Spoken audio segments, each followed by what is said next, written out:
live on YouTube and Rumble and about to be live on Facebook.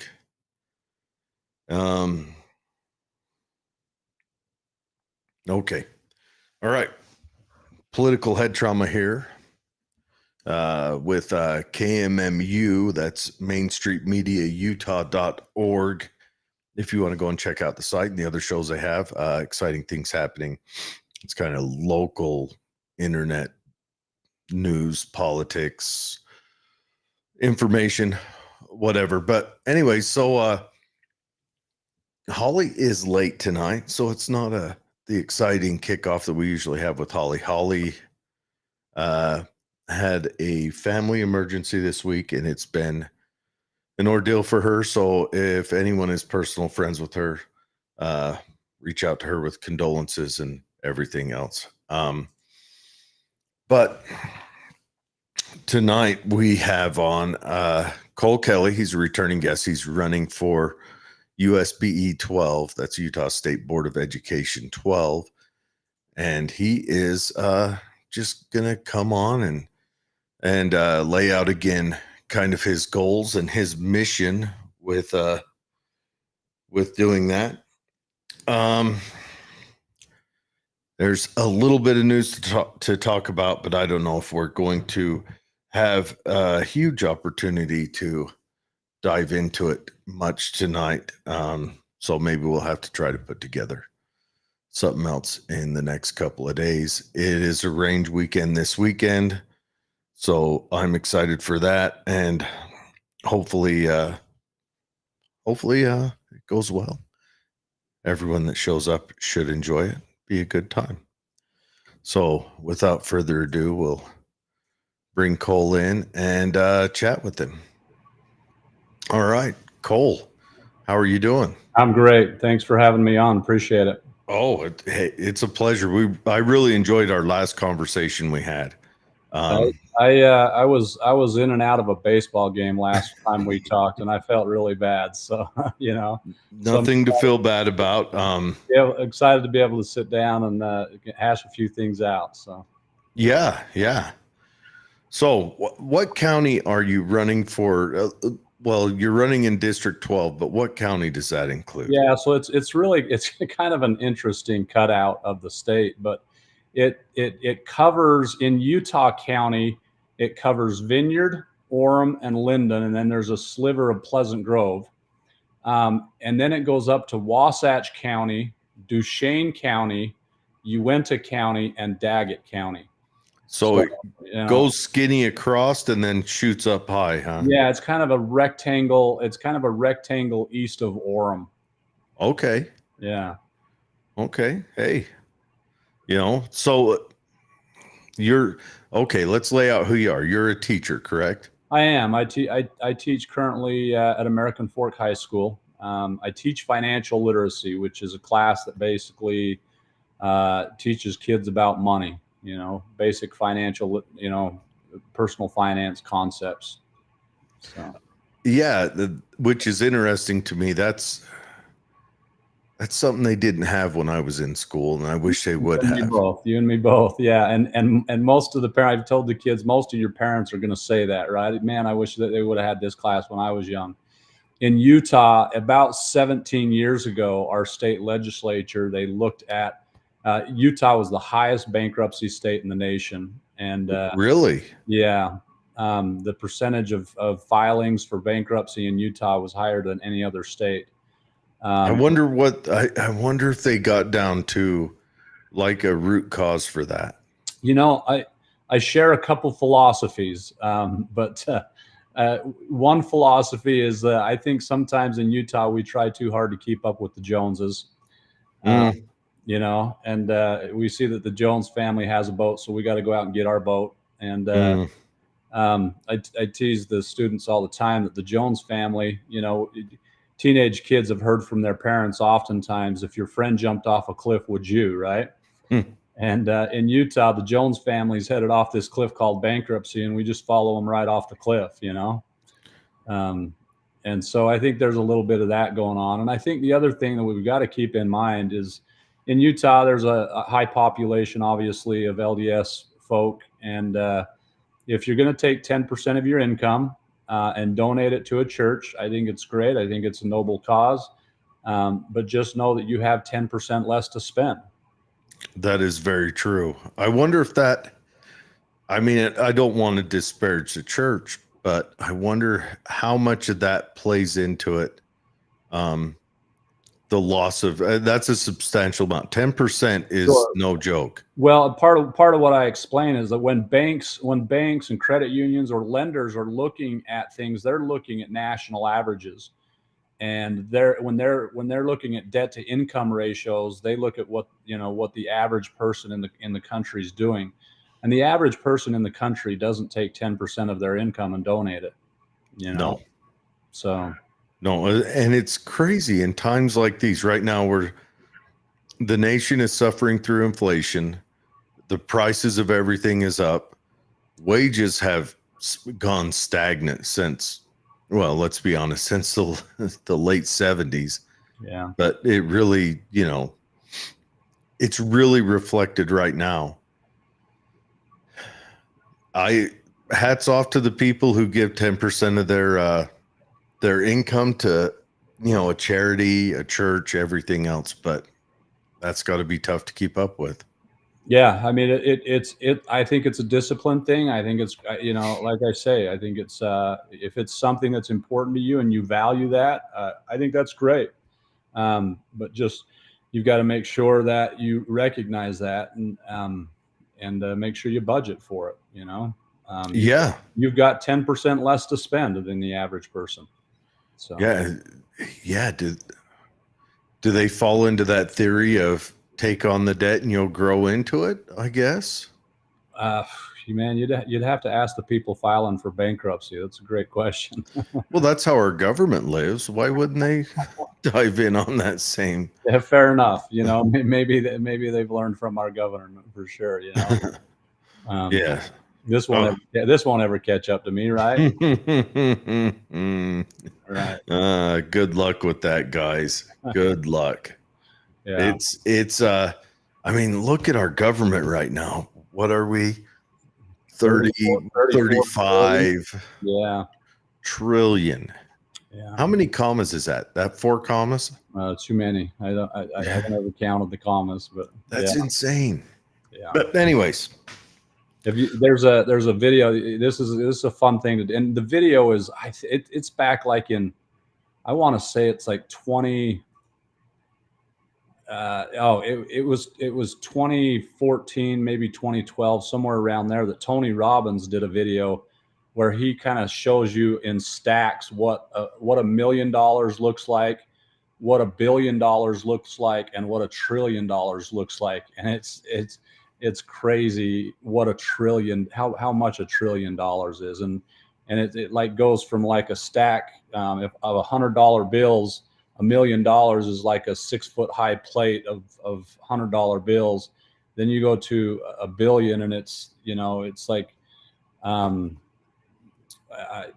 probably as tall as a 1-story house or something like that. And then you go to a trillion and it's like a skyscraper, and it just, the amount of money is just crazy. Someone explained it like this, that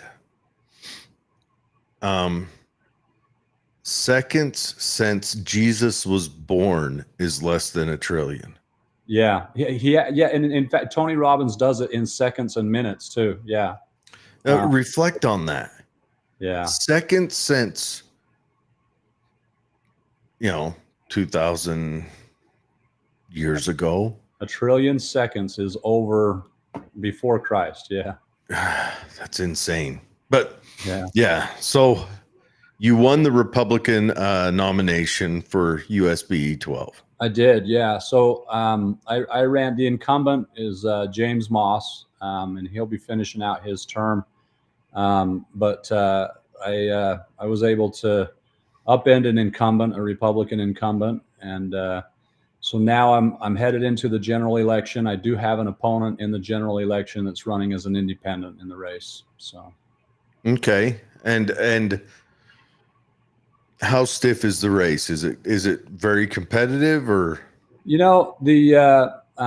There's a group in Orem that's had some success in the last two elections. 2 years ago in the city of Orem, there was a proposition on the ballot that Orem was going to separate off and create their own school district. And this group in Orem fought against that, and they fought against it successfully, and that was defeated overwhelmingly. And then last year, there were two city council members that this group pushed and got these two city council members elected. So it's a group that has some traction in Orem, and they've been successful in the last two elections getting some candidates elected. So it's certainly something that I'm not going to take lightly. Oh, wow. So okay. I'm going to say this outright. I like to see independents show up on the market because I think the Republican Party and especially the Democrat Party has, and that's not a particular dig at individual Republican or Democrats running. I think the parties have grown corrupt and lazy. Sure. I hear you. Yeah. But it's almost like there's no other way to truly show up and challenge. And maybe Orem's that weird scenario where they can, maybe because of the city they're in or the environment. It could be because Orem is nestled between Provo and Salt Lake. I don't know, but it's an interesting thing. But the dynamics of Orem are interesting. I mean, I looked at the presidential straw poll in Orem, and you've got in Orem it was Trump 55, Nikki Haley 45, just to give you an idea. Ooh, and then you go out to the other areas of my district, and in Wasatch County it was 65 Trump, 35 Haley, and then you go out to Duchesne County, Uintah County, and Daggett County, and it was more like 90% Trump, 10% Haley. So that it kind of gives you a little bit of an idea of where Orem's at comparatively speaking to the rest of this district. So. Yeah, that could be. Yeah, that's Orem's an interesting place, I suppose. I don't get down there very often. It's getting to be a little purple, if you will. Yeah. When I do go down there, of course, I go to Gunny's because that's where guys such as me go to in Orem. That's honestly the only place I've ever been in Orem. So, right on. But anyway, so okay, let's go on to your motivation. What motivated you to seek this seat? What is something you want to fight for? I'm a school teacher. I've really I've watched. This is the start of my 28th year in the class. 28 years. Yeah. So you're 3 years over the retirement. No, it's 30 in education. Oh, so it's 30. Okay. I'm getting there. I'm approaching that magical 30 years, right? I thought for some reason it was 25. No, 30 years. Okay. And I look forward to that, honestly. But I do love my job. I've been doing it for 28 years.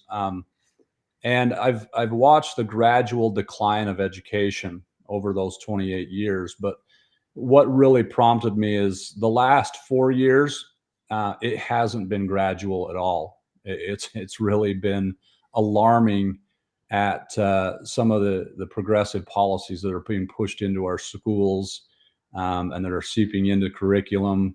And so it's something that I wanted to really try to make a difference and get in and try to change the course of education in Utah.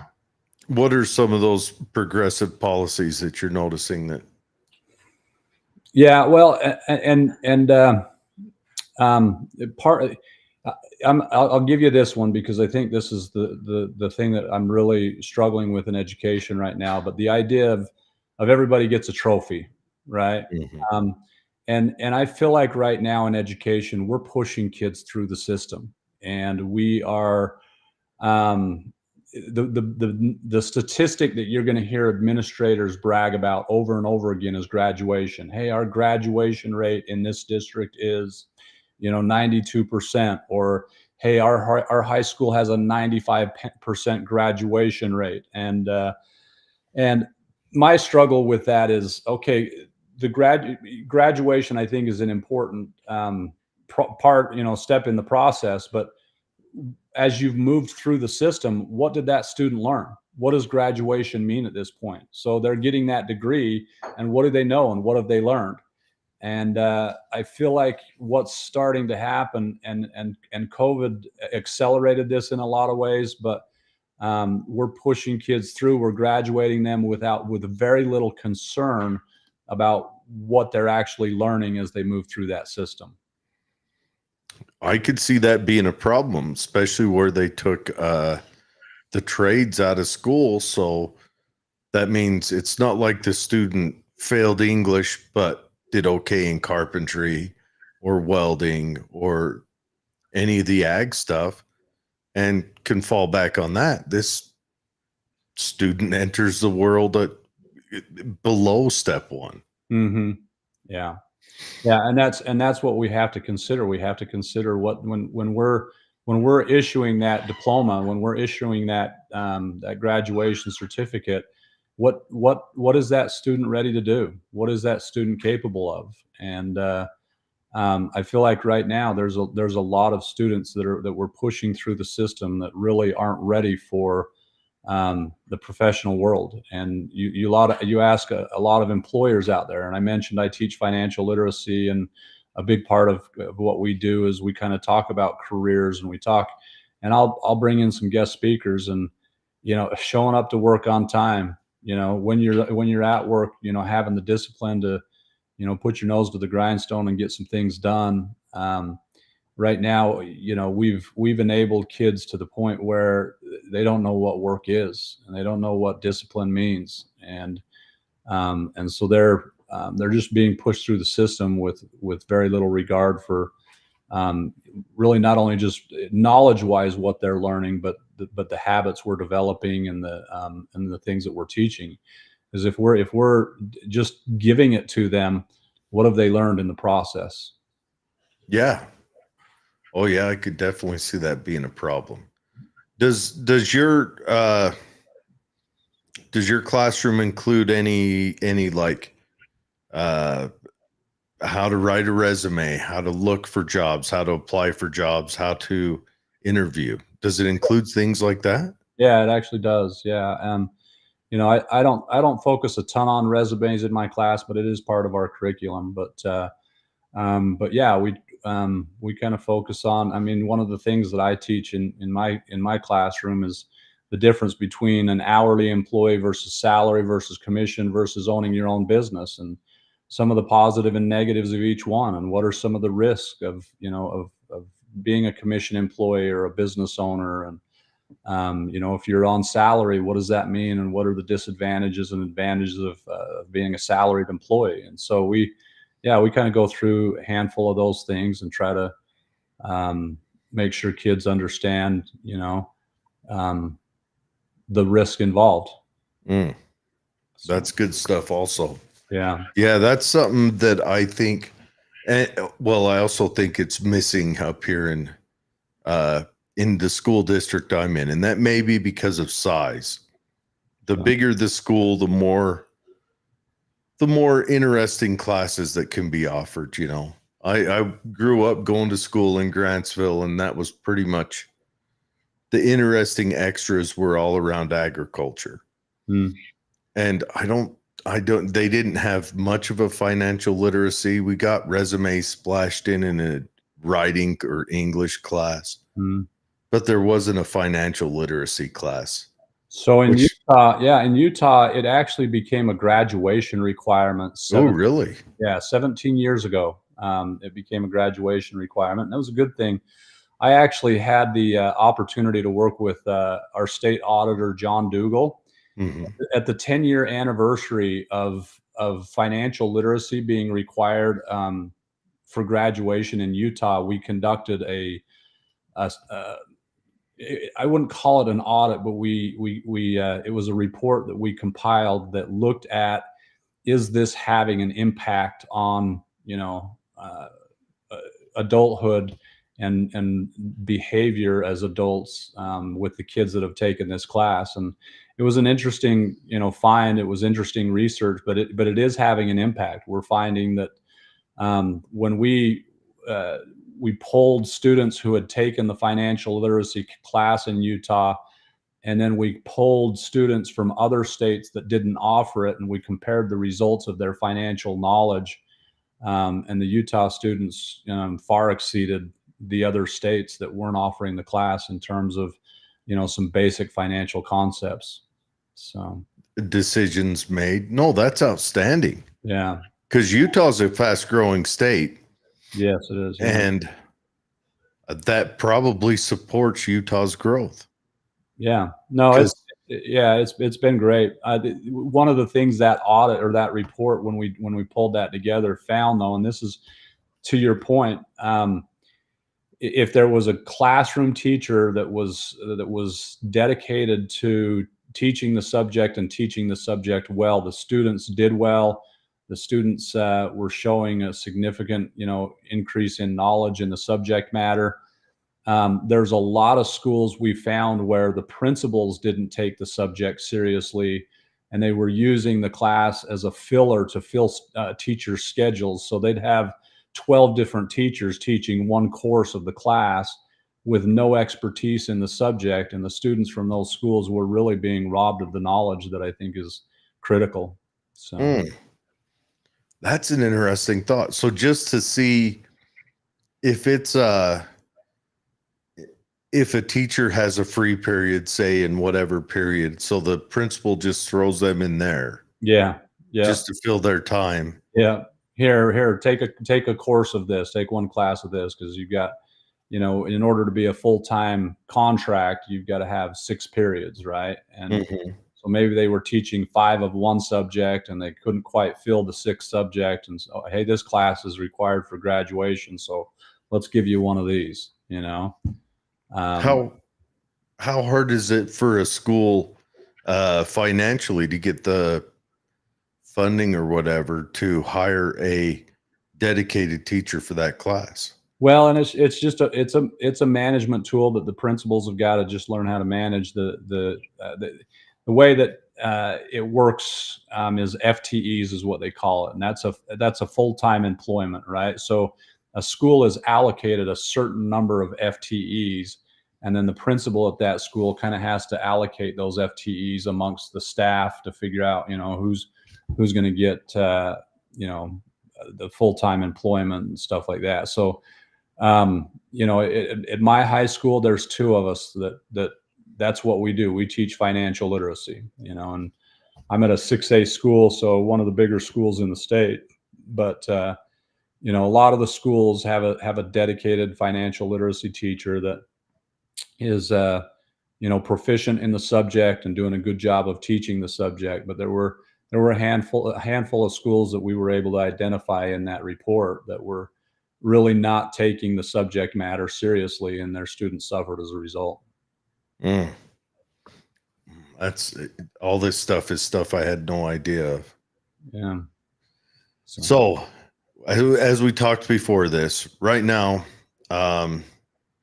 the school districts and the Board of Education, it's all the hot topic because most of the state got a letter notifying them that they are going to be held hostage for more of their property this coming year. Sure.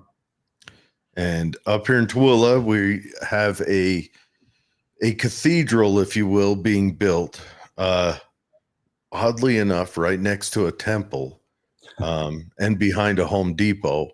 And the school is just utterly ridiculous for a high school in Utah. Ridiculous. I'm willing to say it, and I'm friends with people on the school district and all that, but it is, how do I put this? It's like a testament to just because we can. And I don't know, maybe they want Tooele to have a school that meets 5A standards or something. I don't know, but it just, and then to build that out in front of everyone, and then to come out and raise our taxes has everyone mad. And I don't know if the USBE really, from what I understand, the USBE has no control over what districts build No. and how they build them. No. You're more on how to implement. And Holly showed up, everyone. So the show's about to get exciting. Welcome, Holly.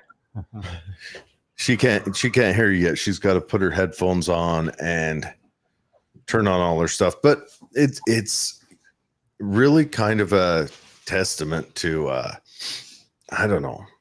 It's got everyone angry. We'll just put it that way. I live in Vineyard right now. Vineyard is as I mentioned, one of the slivers that's in District 12. We just this week we had our city that voted for a tax increase, our county, Utah County, that voted for a tax increase, and our school district that voted for a tax increase. So in a matter of a week, I had three institutions, and what I get frustrated is, you and I kind of talked a little bit off the air, and you mentioned, hey, well, actually, I think we were on air when you talked about independence, and to me, when you are a Republican, that means that you uphold conservative values, and one of the conservative values that I think is important is limited government. And local control is better than the strong arm of the federal government or even the state government coming down on you. 100%. So as I'm looking at decisions with the State Board of Education, I'm very weary, trying to be very careful about making sure that we're not pushing top down and causing more bureaucracy to exist at the local level. And so, if you're going to be, if you're going to run as a Republican, if you're going to claim conservatism, we've got to start living up to those principles of limited government and treating the taxpayers' money with respect. I agree 100%. I'm not a fan of the Department of Education. I mean, they showed up in what was it, 78, 79? Yeah.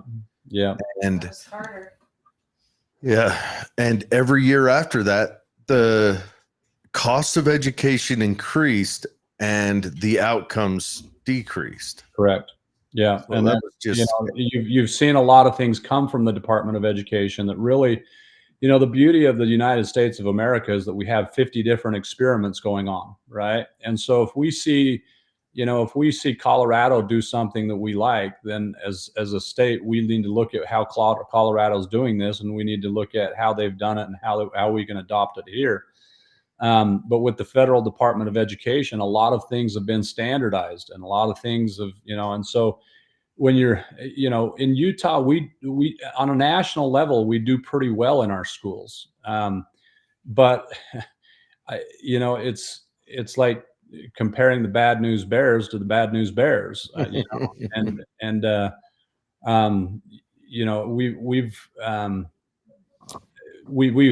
taken a nosedive in education, and we're not doing a good job of, and that's part of what I mentioned earlier. We're pushing kids through the system with very little regard for what they're learning as they move through the system. Yeah. Was it last year, Baltimore had less than 1% of their student body able to even read when they graduated? Yeah, they were illiterate. It was just, yeah, you had them for 15 years. Yeah. Tell us about. Hi, Cole. Yeah, Cole. Cole. I want to say hi, and I How are you? apologize for my delay. Holly. I'm Holly, and no worries. Thanks. I really appreciate you being on today. Thanks for having I'm me on. sorry that I've missed some of this conversation. Well, now it gets exciting. You're here. I know you can ask all the hard questions now, but yeah. So I think that what the public is sick and tired of, and I know in our county especially, a list has been floating around that shows the pay for our administrators out here in the county, in the district. And I say to people every day, if we were pushing out kids that were highly intelligent, literate, could do math, educated in STEM programs, able for employers to actually want to build the next, Google or Apple or Facebook, large business because of the hiring potential of our kids that are graduating. And I wouldn't probably bat an eye at the administration costs. I'd be like, well, first of all, how much of the teachers are making money? Because teachers get lumped into this argument on the taxes going up and education and all of that. And I get really frustrated. Teachers can barely get their classrooms funded. If not, they're paying out of their own pocket mostly. I also heard okay. We do need to get back to your stuff. Finished really fast, but I'm just curious. Are you seeing that these tax increases are going? How much of that money is going to administrators and not to? And what are we actually basing these tax increases on? How do we know we've got a successful graduation rate? Well, because we have the biggest high school ever. It's already full when it's built. And the school, I showed him a picture of it. It's ridiculous. It's a college campus. And it's already going to be at capacity when it's built. Really? Interesting. They're making schools too small on bonds that are enormous. And there's all these extra fluff and stuff to it. And yet, where's the focus on the STEM actual stuff that our kids need to learn in order to be functioning adults? Well, it's not in the DEI office. See, and that's the part of what's happening with education funding, and that's, you bring up a good point, because the state legislator, for example, they will increase. I kind of mentioned they have what they call a WPU. It's a weighted pupil unit, right? And it's kind of a number that says this is how much we're spending per student in Utah, right? And so the legislature will come along and they'll increase that number, which basically means we're going to spend more money on education, right? We're going to give the schools, the school districts, more money, and so the state of Utah will increase that WPU number. The WPU is not necessarily, one student, one price, because a student who has learning disabilities is going to use more services than a student who does not, right? And so that student's WPU number is going to be a little bit higher than somebody who doesn't take advantage of those services. But as they increase that number, and you're right, what I find is as it moves through the education bureaucracy, by the time it gets down to the classroom, it's almost been spent, Right. And so, we in our county, you mentioned your county. In our county right now, there's a huge debate about splitting our district. I'm in Alpine School District, and there's a discussion about splitting it into two, splitting it into three. In certain cities, they're going to get to vote on that. There are some cities that signed interlocal agreements to separate off and to create their own school district. When people will ask me, well, what's your opinion on the school district split? And it's like, if we split this district into two, or if we split this district into three, and we keep the district office the same size that it is now, and there's now two districts with the size of district office that our district office has, it's a waste of taxpayer money, right? When you split and you minimize the bureaucracy. That's the whole point of splitting, is to reduce, the bureaucracy that exists and focus more local, as local as possible. Make sure that the decision making is closer to the classroom, right? And so, yeah, I think, hey, am I for splitting Alpine School District? Only, and this will be up to the new boards that are elected when they split, but only if you minimize the expenses that are taking place at the district level, and make sure that money is getting down to the classroom level. Yeah.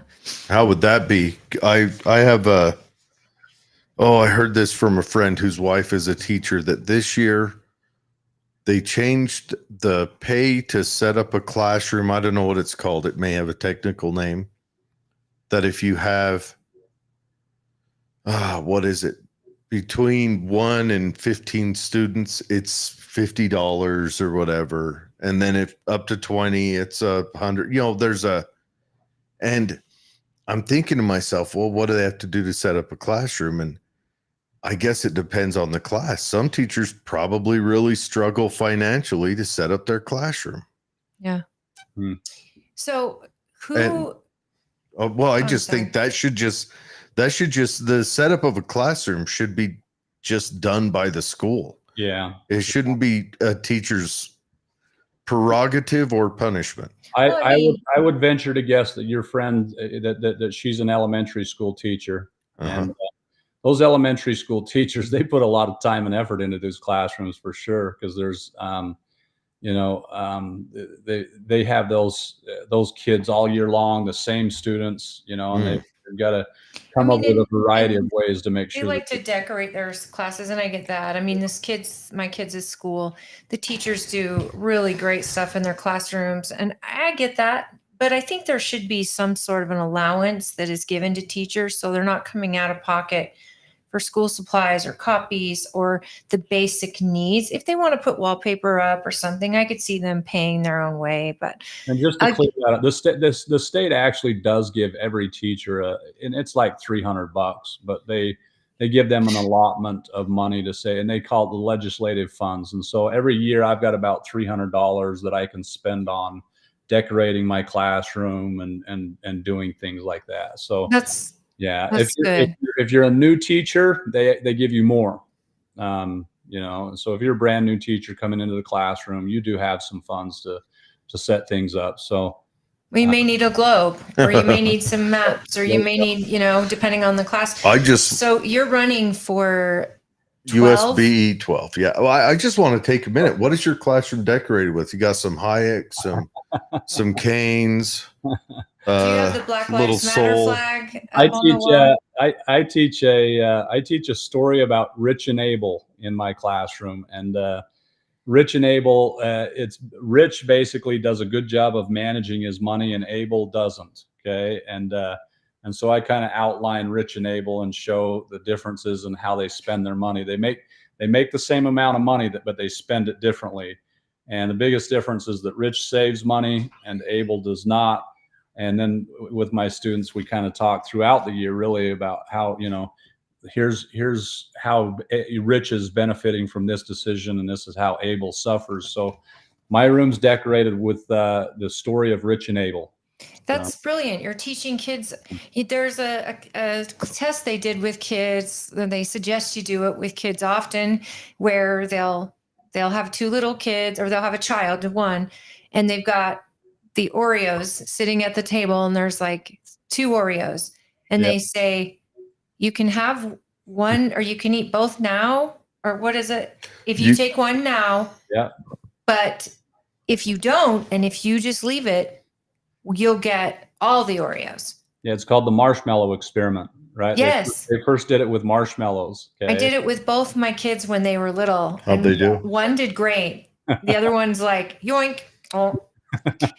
But the littler they are, you get to see how their brains work. And so explaining, like, look, if you save now, this is something I didn't learn. If I did in high school, it never resonated with me. So if you're doing it all year round, and it's just kind of like learning moments all the time.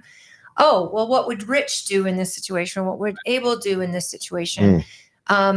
It's a bad economy all of a sudden. And in the last 3 years, inflation has gone up. How is Rich dealing in this economy versus Abel, who can't buy groceries? I mean, there's so many different things. Yeah, we do a handful of what if scenarios, and we'll do what happens if Rich loses his job versus Abel. Oh yeah. We do the Shark Tank style. What happens if somebody comes to you with an investment opportunity? What can Rich do and what can Abel do? And I like to use that they're both earning the same amount of money. Right. But yeah, so that's but the delayed gratification, right? And putting off something good now for something better later, and having the discipline to do that. So yeah. I 18 years old, got into debt, not just with student loans, but with a credit card, not realizing that, oh yeah, this card works, but you have to pay that back and times 10. Yes. And at 18 years old, I would have really loved to have say, other than my parents, because teenagers don't listen to their parents. What? We're smarter than our parents, right? Or Right. What I'm is this fine you with speak this. of? But my parents, especially my mother, they did it really. And stepfather, they did it right. They saved. Yeah. They didn't go on expensive vacations. They didn't get into debt, and but they did everything right. And they're in this economy and at their age and retirement and everything. It's really hard, and it'd be 10 times harder if they did not have a retirement. So I try to tell my kids, the first job you get, I want it to be a habit. You just put 10% into a retirement account that you never touch. You're teaching them well. Very good. Yeah. And it would be nice. And they're still young. So, 12 and 14, but we're getting close. So you're running, this is your first run? So I'm currently the Republican nominee, and I'm running against an independent in the race. So this is your first run. Is it?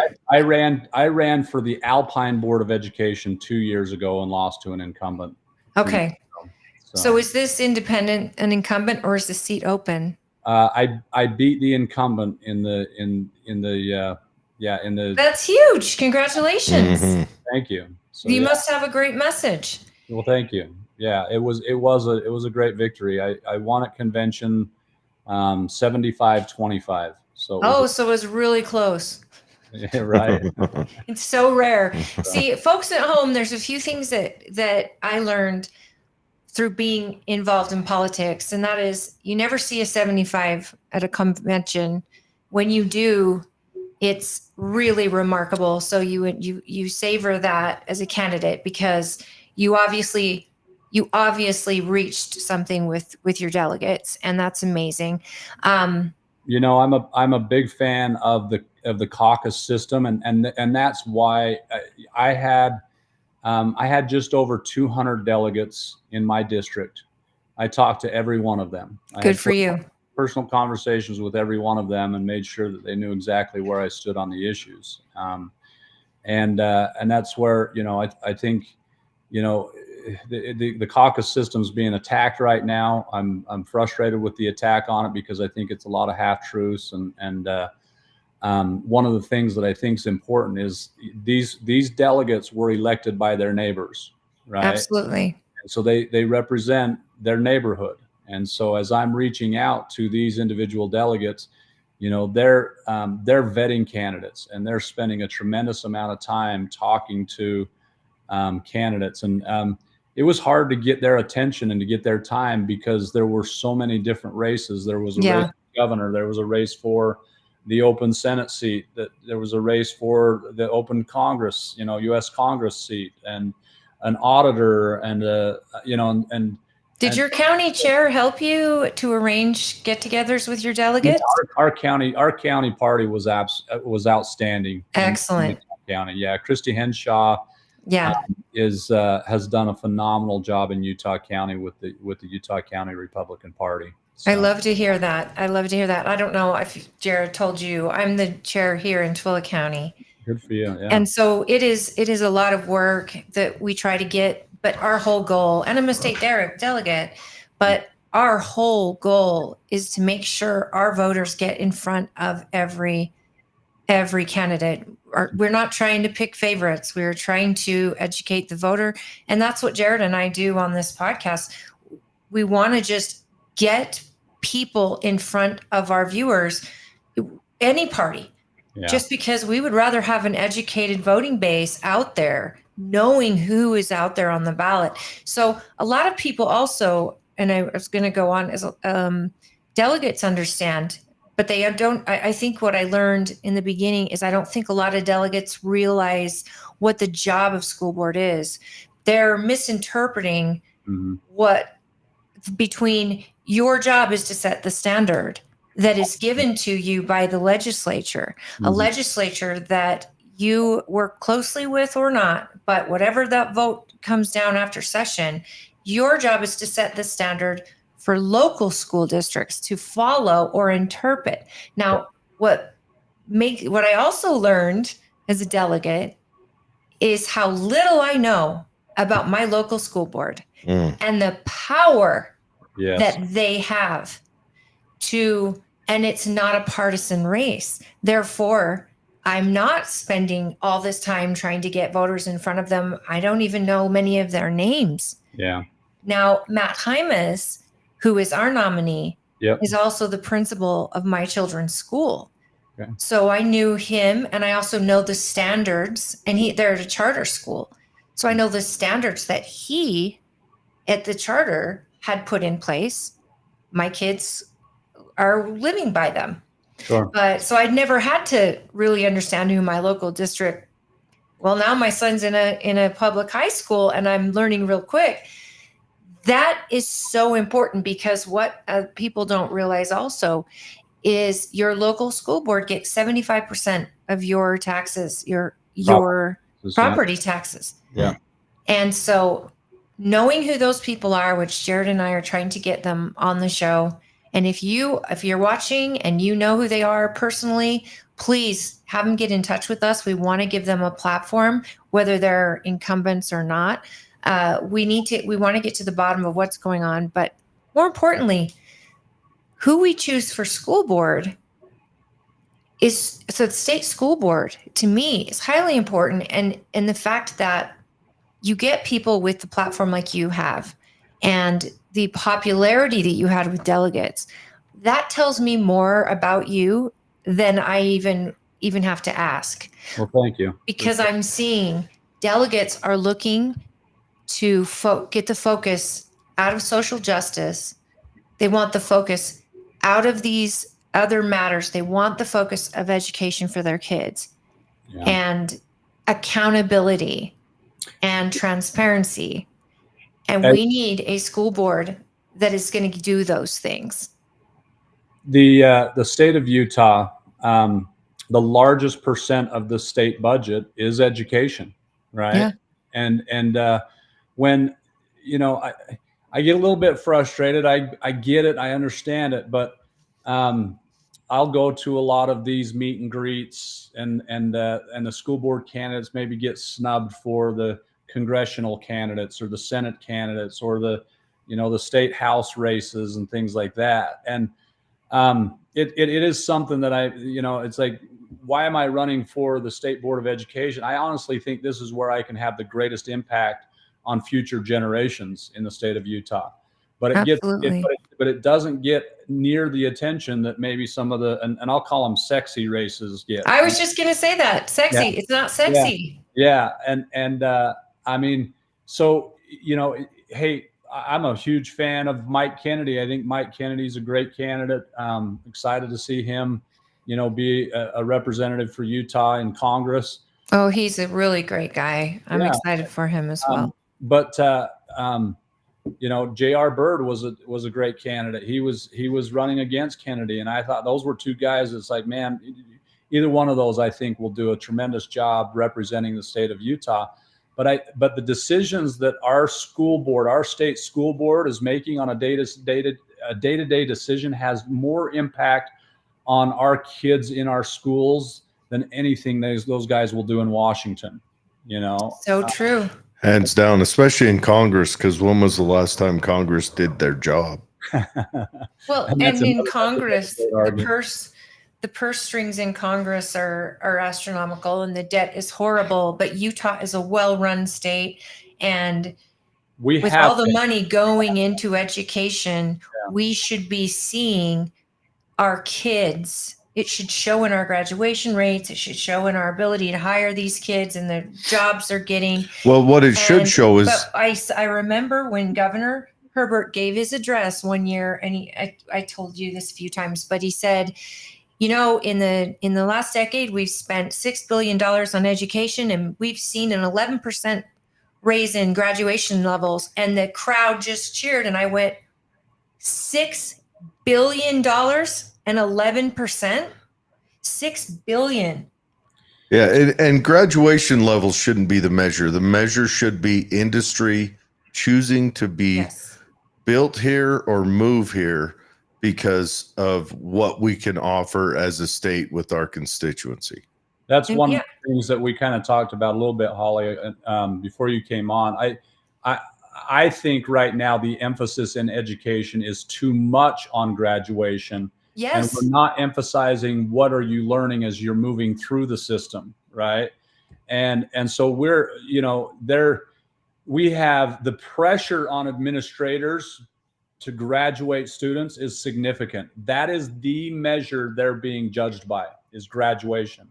And Yeah. so what happens is you get administrators, and I'm going to tell you a story that it'll blow your mind. But it wasn't me; it was a teacher that teaches across the hall from me. But there was a student that had attended his class 2 times the entire semester. Okay. And the student was failing this teacher's class, and the administrator goes to the teacher and says, "Hey, we got to help this student pass. What can you do to help this student pass?" And the teacher said the student needs to show up to class, right? And the administrator says, "No, you're not understanding me. What are we going to do to help this student pass?" And basically what the administrator wanted this teacher to do was just give him a grade. Just give him a grade, right? And the Because teacher numbers matter, and that's all they care about. Yeah, and the teacher basically said, "Hey, look, this student does not deserve to pass this class, and I'm not going to pass this student. But here's my username and password for my grade book, and if you want to go in to my grade book and change this student's grade, that's your prerogative, but I'm not going to change the grade as the teacher of the class because the student didn't deserve to pass." Well, 2 weeks later, that student was walking at graduation. Teacher went into their grade book, looked, and the administrator had gone in and changed that student's grade, right? Frankly, I think it's against the law, number one. But number two, it's like there's so much pressure on these administrators to push these kids through the system. We're not concerned about what they're learning as they move through the system. They're graduating and they're illiterate.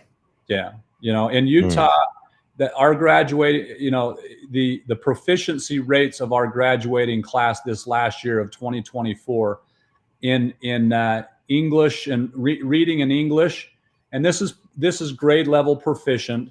In the state of Utah, it was about 45% of the students that graduated are proficient on their grade level. Okay. So that means either we need to lower what we want, or we need to ensure that they teach those kids. Yeah, we've got to improve that number. We're less than that's failing. 45% is a failing grade, right? Absolutely. So let's not only failing, it's in math and science, it's 25% of our. Can I just share with you the school that my kids were in this charter school? And I hope that if you don't know Matt, hi, Miss, I hope you'll get to know him. I do know Matt, and I know that he's got a challenge in the general election as well. So yes, and I really want people to get to know him. And I'm going to definitely try to get him elected. And he's an incumbent, so But I can personally say that my children, throughout the school year, I think it's 3 times in the year, they do what's called RISE testing, or they also have a different version of testing that one is state, one is the school. The whole point of this testing is to see where the kid is in that moment in math, science, reading. So then they measure that. And once they get those numbers back and those results back, they adjust the child to the class level that they're at, following the child's level of understanding. So the school knows, okay, we have a large percentage of kids that are behind in math. So we need to change this up because we need the kids to learn. Mm-hmm. I do not understand why districts have not taken that type of, instead of putting the child in a grade. I mean, yes, every child stays in their grade. They don't put them up or advance them for being smarter or pull them back for being less smart or not on schedule or whatever. But what they do is, my 5th grader, who was accelerated out of reading and vocabulary, was now taking an 8th grade literature class in a certain period. And he still was a 5th grader. Right. But they were following his level instead of, oh, he's going to sit back in English and be bored for the next 3 years. It doesn't compute. What they're doing isn't working. which is called the definition of insanity. Yes. And yet we keep doing it. We keep building schools that are already too small. We keep growing these schools to be these gorgeous campuses. We're not following the child's level of understanding. We're not focused on where the child is. And we all love tests. Every state loves tests or graduation rates. I want kids to graduate, but we're leaving the merit-based society behind for that number. And that number dictates finances and dictates your taxes. And yet, what are we measuring this on? Do I want my child to go to college? Not necessarily. I haven't seen greatness coming out of a lot of colleges, but one of them wants to be a doctor, so she's got to go to college. But the other one, a tech school is just fine for him. And when he finds what it is he wants. Sure. But this is what I would love from our state school board. And this is something that I brought up as a delegate. I would love for all of you that are elected to decide that let's have state school board meetings on maybe not a weekday, of course, but they do them on one Thursday a month and they start at 9 a.m. How many parents can be at a school board meeting at 9 a.m.? Yeah. And engage? Sure. And they can go till 1 a.m. sometimes. Yeah. And if they broke them up, and I know it's a bigger commitment for you that are elected, but broke them up to have them once a week, every week, and they start at 7 p.m. and go till, I don't know, midnight if they have to, but they're doing it weekly. Do you know how many more parents would be able to engage with their school board? And a lot of parents direct their anger at a school board when they should be directing it at legislature, for example, or their local school district. But parents are angry, and the school board's going to get the brunt of that anger unless we start to really get transparency and accountability. And a lot of bureaucrats run the state school board.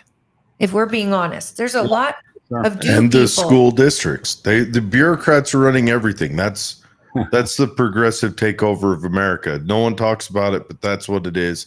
Well, and we talked about elected officials in terms of raising our taxes, right? And we talked about how, in your county, you're getting your taxes raised. In my county, we're getting our taxes. The school boards raise taxes. The city has raised taxes. And why? Well, we got to keep all these government employees employed, right? I'm a government employee. I'm a school teacher, and I get it. I think we've got to be very careful about, playing with people's lives and people's careers. But because tar is rather cheap at Home Depot, and people will find feathers. Why are you on the tar and feather? You lost the whole guillotine long ago. You haven't even mentioned it in the shows. But I think as elected officials, you've got to make some of those hard decisions. And yes. And the answer is not always grow government. The answer is not always spend more. The answer isn't always, let's see how much of the taxpayers' money we can take from them. We've got to try to figure out ways to do that efficiently. But you're absolutely right. There's at the State Board of Education, there's a significant staff, and they're primarily coming up with, helping to develop the curriculum and things like that. Ultimately, the state school board has the final decision-making power in approving or not approving the curriculum that moves forward in our schools, but they're the ones that are putting the work in to really actually develop that curriculum. So. And there's got to be accountability, and you can't fire state employees so easy. And that needs to be changed. We had a commissioner elected 2014 or no 12 when Sean Milne came in his first round, and the first thing he said is that our county is going bankrupt. We cannot sustain. And if I'm elected, I will lay off employees. Now, he didn't mean teachers in the district and all of that. He was just talking about the county, for example. And he laid off a substantial amount of people, but he had to. and the voters wanted him to. I know he didn't sleep well after that. I mean, there were two spouses that were married lost their jobs. It made everyone in the county hate it. But he came from the private sector, and he was saying, look, any business running the way the government is running would be under water immediately.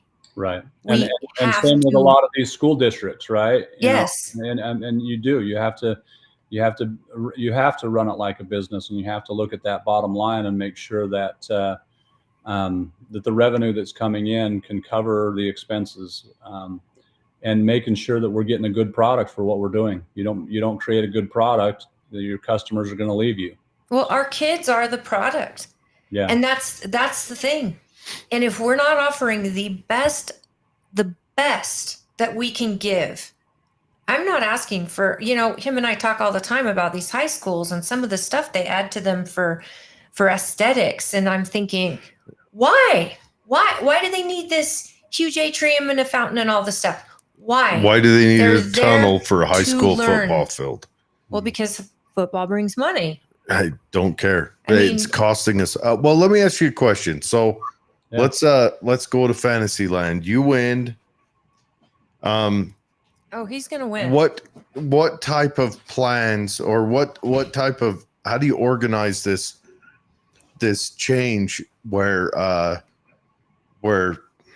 it's no longer just pressure on the administration to move a child through?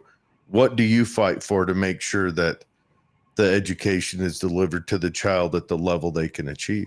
We mentioned earlier that there's 50 states out there, right? And different states, we don't all do it the same.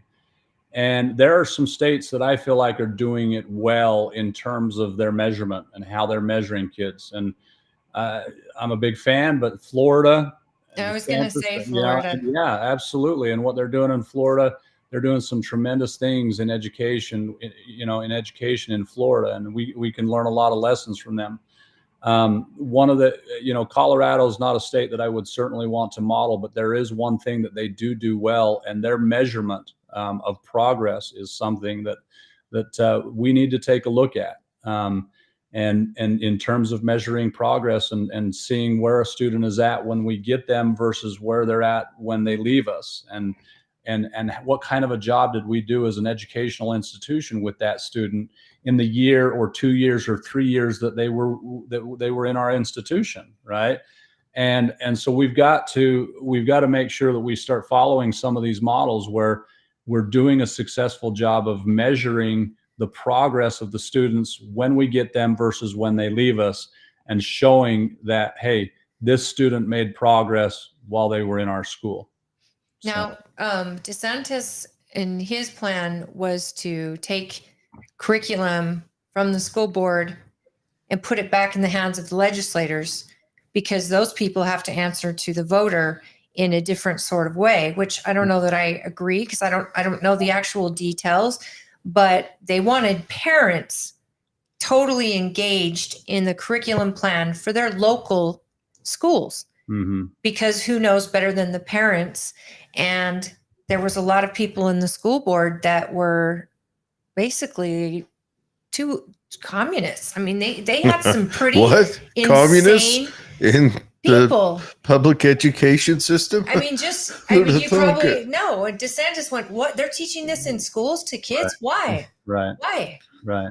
This Yeah. has no place for school. This is sexual discussions. There's no place, especially elementary school. Well, and if we just take a subject as simple as math, right? I told you guys earlier, I'm teaching financial literacy, and I'm trying to teach kids how to calculate interest on a loan. Right. And I'm going to give you guys it's going to blow your mind, because I know both of you know how to do this. But Wait a second as I grab my pen and paper. Go ahead. Tell us more. I would say 70% of my students don't know how to change a percentage to a decimal. Okay. And it's like, Oh, my word. so I'm trying to teach you about how to calculate, 12% interest on a loan. And I've got to teach you how to take and change that percentage of 12% into a decimal. You have to do a math lesson before you can do your lesson. Yes, yes. And then when we start talking about calculating it, man, if they don't have their calculator, it's done, right? So I'll usually use 10% because some of them can even get, but a lot of them can't even 10. I'll tell them what's 10% of 1,000, and you just see the wheels churning. It's like, oh, that makes me sad. Right? Because what you're teaching them is life skills. Yeah, and there's such basic math skills, and we've gotten so complicated in our curriculum, and we've gotten so flowery, and that we've just abandoned the basics, and we've got to get back to emphasizing the basics, make sure that students come out of there with basic skills. And the industry is going to teach them the finer points of what they need to know when they enter into the industry. I disagree. I think learning that there are an innumerable number of genders is extremely life important and enriching. It will make you terrible to be around. You know what? Teach them to be vegans while you're at it. Let's just round them out. Yeah. Hey, what do you think of Common Core? I mean, do you think, because for me, what you just said, that they're trying to learn and the even 10% and how they're flowering up the curriculum, they're doing it to a point where parents can't help their kids with schoolwork. Right. Because we learned how to memorize our times tables. Correct. We learned how to do a 10%. I like how you're saying we, like I'm included in this. I mean, I'm talking about Cole and I. I know you. I was raised at Caveman U.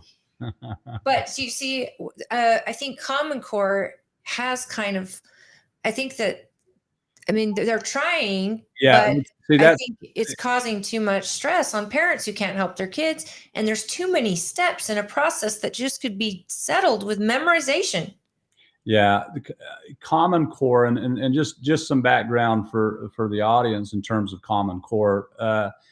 It really came about in the Obama administration, right? And the idea was, all 50 states are going to be teaching the same thing, and all students are going to be learning the same thing. But see, that's the problem with the Federal Department of Education. That's the problem with.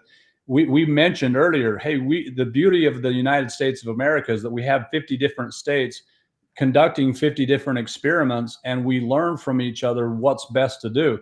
I'm amazed that people continue to follow California down the road that they've headed down. It's ridiculous, right? I love how you keep preaching the 10th Amendment. I want to now, a guy listening, Matthew, he'll recognize this. I grew up in an ag town. Okay. In a what? Ag town, agriculture town. Oh, thank you. And I had a class in high school called animal science, right? Okay, yeah. If you were to guess what animal science was, what would you guess it was? Study of animals. Right? Their environment, their body, their... Well, no, I would slaughter animals for local farmers and get them ready for packaging. And that was my class. I would not process, because process that. I would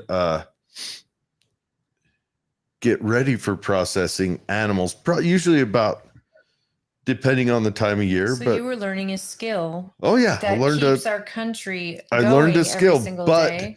This is something that the average person, like the average listener, probably fell out of. Now the class is gone now. You couldn't dare do that in high school class right now. Sure, yeah. Maybe in Mogadishu. I don't know most high schoolers would even want to, but because they're it was not a great aware class. of the importance. Someone has to do it was that great, job. but I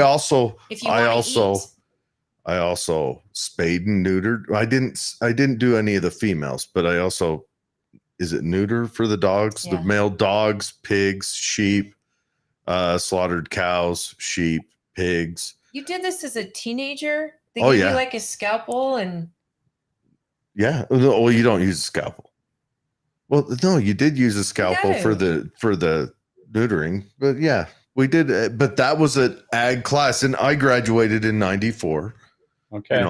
Shout out to Jerry Hurst, who used to be one of our county commissioners.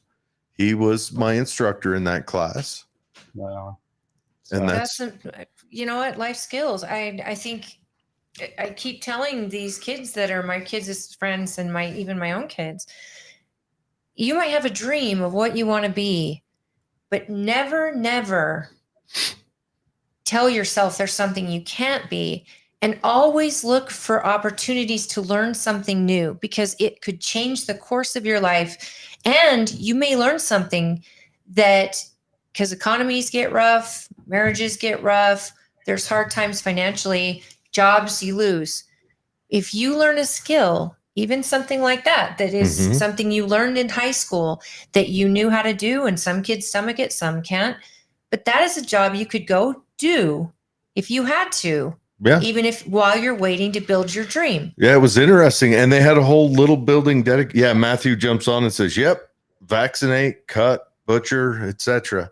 And this was a class that high schoolers did. Now, there were usually boys and girls in the class. And of course, the boys were involved and into it. We gave a cesarean section to a cow in class one day. This would be a class that a kid wanting to be a vet would go to too. A vet or a butcher, or wanted to open up. And the girls, of course, sat on these bleachers that were against the wall and squealed and gossiped. And the boys were all in there with blood up to their elbows. And my mom would get so pissed because I come home with ruined clothes and all this stuff. But it was a great class. We do have to get to some comments if you're good with that. Yeah, let's hear it.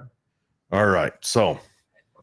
And Matthew's comment is based in Tooele County, and I do want to talk about that. Yeah, we are going to talk to that. We'll just clear out the YouTube comment real quick. We got Teeps, I believe is the name, and talking about how I told you they were building the school in the shadow of the temple, which I thought they should have named it Shadow of the Temple High. They're both Deseret Peak, right? And or it should have been. I'm not going to say what I think their sports team's name should be, but anyways. I got to ask you something though, because I don't know a lot about the. So you guys have got in your county, you've got Stansbury and you've got Tooele and Grantsville. And Grantsville. Okay, is this East Wendover? Okay.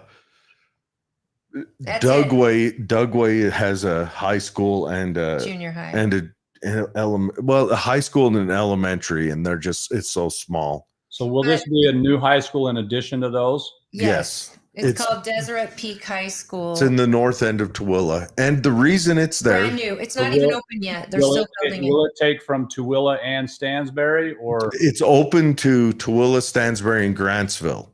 Right now. It's this huge school. And I want to say to Teeps, yes, the reason that both the temple and the school are being built on essentially the same pasture from 40 years ago is because a developer wanted to sell the land quick and easy and for the biggest buck, and he sold it to the church and the state. That is exactly why. Now he's saying plan on indoctrination. Oh yeah, because he didn't read his comment. I did. He says sorry. He says plan on indoctrination children to love Sky Daddy. What's Sky Daddy? It's to love God, and I have no problem with kids loving God, but I don't have a problem with it. I want them to love math, and I want them to love reading. Let me speak to indoctrination in our schools, and really, yes, a big part of I think what's happened, and this is problematic. I don't know that I have the solution, guys, but I do want you to kind of maybe understand the dynamic. I'm obviously a conservative. In the classroom, I don't bring my politics into the classroom, and no teacher should. Right? Absolutely. I shouldn't be pushing my ideology onto my students, nor should a liberal be pushing their ideology onto your students. Right? Yeah, kids shouldn't know how you vote. I think that's a fair thing. Sure. Your kids should never. Yeah, and there's a unit that I teach where we talk about economies, and we talk about a free market system versus a command system, right? So communism versus a free market system and capitalism. And And so I'll put a scale up on the board. I'll kind of show them, and we can talk about healthcare and where on that scale, even just that one issue of healthcare is. And it's not a free market system, but we're not also a government ran system in the United States, and we're kind of caught in the middle. And so, there are people that want to move it this way to more of a free market. I get into that discussion, and part of my curriculum, I tell the students, hey, capitalism has proven to be the most effective system in history in terms of bringing people out of poverty and in terms of providing opportunities for people.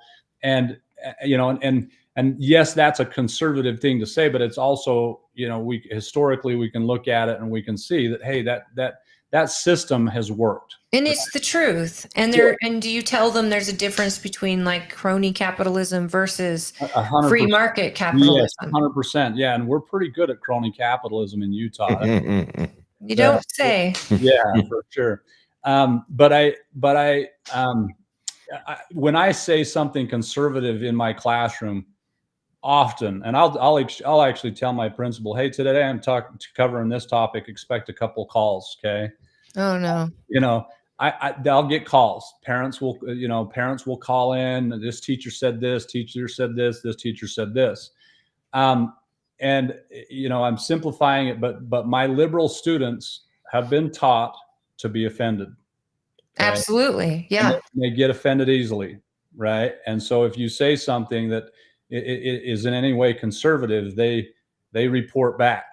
Okay, I'm a conservative parent as well. And I think conservative parents have taught their kids, pull your bootstraps up and learn to deal with hard things. And so you choose to be offended. Yeah, and so our kids don't show up to school getting offended. And so you've got teachers that are maybe pushing an ideology or pushing something in their classroom, and they're not coming home and reporting that to you because you've taught them not to be victimized by that stuff. Right. So we've got to start, figuring out how to balance that and making sure we help them recognize, hey, if a teacher's pushing an ideology in the classroom, we need to know about that because it's not within their scope of employment to be doing that. They should not be pushing their personal politics in the classroom. That's a heck of a needle to thread as a conservative parent to teach them to teach them to report back to you, but not to make them, let's call them whiny wimps like the lefties. Now, I don't use the word liberal in that state because I think the American got hijacked. The American conservative and the American progressive both fall under the Lockean liberal mindset, but I recognize that that's the way we use it. Sure. But that is a fine needle to thread, because I think then you'll have to have a lot of conversations where you say, okay, this time the teacher was making a point. You don't have to be you don't have to take that to heart in the same way as if they were saying something offensive. It's tough, but our education system is full of teachers that this is their mindset. The new crop of teachers coming out, their mouths red guard. Can I just, I think that it's important that conservative parents have that connection with their kid to talk about, what did you learn in history and what did you learn in math? And I know my kid came home one day and he said, teacher so-and-so said that she voted for Biden. And we were watching the inauguration in the class. And I said, oh, that's interesting. Why, what did you think of the inauguration? He goes, I don't understand why we're watching it, because we were in English. And I said, well, and that made me go, wait a minute. First of all, why is this teacher telling you who she voted for? Why show the inauguration in an English class? I mean, I get it in history, or I get it if you're in poli-sci or something. Well, what if you're in science and they want to show you what Alzheimer's stages look like? But even if it was my person inaugurated, that's something that I wouldn't I wouldn't expect they would show, and even if it's my guy. So my kid recognized it was off, and he Right. felt strong enough and to tell me about it. But I said, "Well, do you want me to say something to the principal?" And he's like, "Oh no. I just think I look at her different now because I really want to know, why would she vote for this guy? Why did she support it?" And I said, "Well, that's not your place to ask, but she also had no business telling you who she voted for." Sure.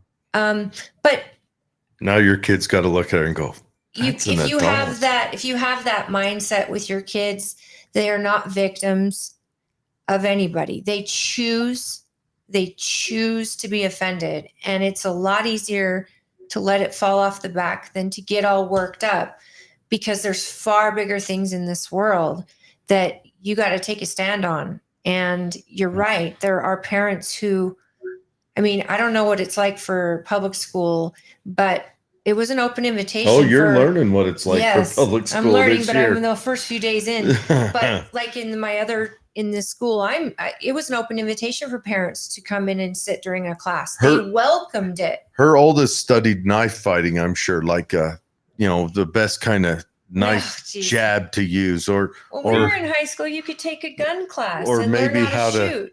Maybe how to step on it, because her kid's in the jungle now. I don't even know what to do. I feel like we were both nervous about it, but we have got a huge homeschool community out here. Yeah. And it's growing. Yeah. It's growing. We do need to get to these comments, but what are your thoughts on the homeschooling, the way the state handles it and everything like that? How do you feel about that as a teacher? Maybe not even as a political run, but how do you feel about that they're giving that I don't know, reimbursement or whatever you call it? Yeah, the fits all scholarship. Yeah. Yeah. One of the things that I'm a public school teacher. My 5 kids have all gone through the public school system. But here's what I want people to understand about the public education system. I'm a free market guy. Competition is good. And when you have schools competing for their students, they've got to produce a good product, right? And so if schools are threatened by losing students to this school or that school, whatever other opportunities might be out there, they've got to respond to that, and they've got to step up and make sure that they're providing a product that parents want for their kids, right? Perfect. And a lot of in my campaign, I've come across a lot of parents who homeschool their kids and want to know what's your position on homeschooling. And my attitude is, you as a parent have the right to choose what you think is best for your child, period. That is bottom line. And if you think that homeschooling your child is what is best for that child, you have every right to do that. And I think a lot of these cohorts that are going on and programs that are going on, I think they're tremendous. I think they're good for kids. You graduated in 94. I graduated in 91. When in 94 and 91, when we went to school, and you're going to have to forgive me if you were a homeschool guy in 91, but you were a little bit of a social outcast, right? It was a whole different thing. Or at least told you were a social outcast. But now I think by the acceptance. Yeah, it's way different now, because what's happening is these homeschool parents are making sure that they're getting their kids together, interacting, and they have the opportunity to. They're sharing the education. Like, we've got a whole group of homeschool families that they take them to one person, and they all go to that same person. It's like privatized teachers. Yeah, the pods, I think they call it. Yeah, and it's over at so-and-so's house on Wednesdays, and this person does math, and this person does piano if you want. And it's brilliant, because these teachers are working with these students. And, I might want to have my kid homeschooled, but I know I'm the last person who can teach him, because I don't have the patience for my own kid, and he doesn't for me. But he'll listen to my friend who he's known for a long time and respects, and can really get through to him. Sure. And I mean, I love the public school idea. We had a guest on, was it 2 weeks ago, Will? Roosh. Will Roosh. And he's creating a curriculum. He's also a teacher. And his number one goal was teaching kids critical thinking skills. Yeah, perfect. Yeah. And he has a whole homeschool curriculum that is, they tune in to learn critical thinking skills, Patterdocs. And we were and it sounds exactly like what you're doing in your classroom. You're not telling them, hey, Rich is the right guy. Rich is everybody's favorite. Rich is going to do it right. You're showing them Rich's way and Abel's way. Those were the right names, right? Yep. Yeah. And so you're showing them to let the child come up with the idea of, well, Rich is doing this and he's going to benefit here. Abel's going to get this now, but he's going to suffer later. You're teaching them critical thinking skills, which every single human being should know.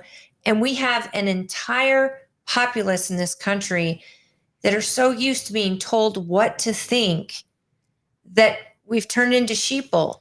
And it feels almost like it will destroy our country from the inside out. Yeah. Yeah. Not that it has begun to. It will. Sure. No, it's honestly, it's almost like a lot of the youth today you deal with seem almost handicapped coming out of high school, and they have to start at square one then. Like high school was a social experiment and kid prison, and it wasn't taken seriously by their school, by their parents, by them. It's not all on the school and the parents, and it feels like that. And the teachers, it feels to me too, like the teachers, like I graduated in between you two, but it feels like the teachers have been almost handcuffed with their ability to teach and get through to kids the way they want. They're bound by what this workbook tells them to teach, and teaching them to study for tests. It's that comes back to your Common Core that you were talking about, right? There's so much. You've got to get through all of these things, so that when they do that end of level test, they can, have the knowledge. And so it's, and so they're feeling like they've got to crunch to get through all of this. Right. And then if a student's struggling with something, do we stop? Do we go back? Do we work with them? Do we, or do we just keep trudging along? Right. Do they have time to do any of the stop or go back? Right. No. Or do they just hope that, okay, well, the next subject, maybe they'll catch on. Right. So have you, and I want to get this, what are your thoughts on like last session? A lot of people have been concerned about pornography in the schools, in books. Last session, I think that some legislation came out to address that. Some about the critical race theory, CRT. Our legislators have gone. We've had some rock stars up there actually lobbying this, like Nicolene Peck, who is running right now in our county to be in the House seat. And education has been something that our legislators have addressed last session. I heard some candidates running they're very smart. They've studied a lot. They've sat through a lot of school board meetings and they're passionate. I'm not discounting them, but a lot of their campaign was fear-based. The parents are like, your kid is getting this fed to them and public school is bad and charter school is bad. And it's like, okay, but what are we doing right? Is there something you've seen that you see positively? Because again, school board's job isn't to write laws. Their job is to create standards. Right. And so I'm wondering, is there anything that you see that's gone in the right direction that you could work with on the school board? I think people who enter into the teaching profession, by and large, have good hearts. They have good intentions. They're there to help kids, and there may be some activists within them. And I think it's important to root out those activists, but I think in large part, teachers are choosing to teach because they care about kids. Right. Well, it's not for the money, right? We also have to recognize that those teachers, people who went into the education programs, got peeled off and got indoctrinated in college themselves. Sometimes, one of the things that attracted me to education and is coaching. I love coaching. The interaction that I have with kids, the ability that I have to influence. Well, you also went to college in a way different time.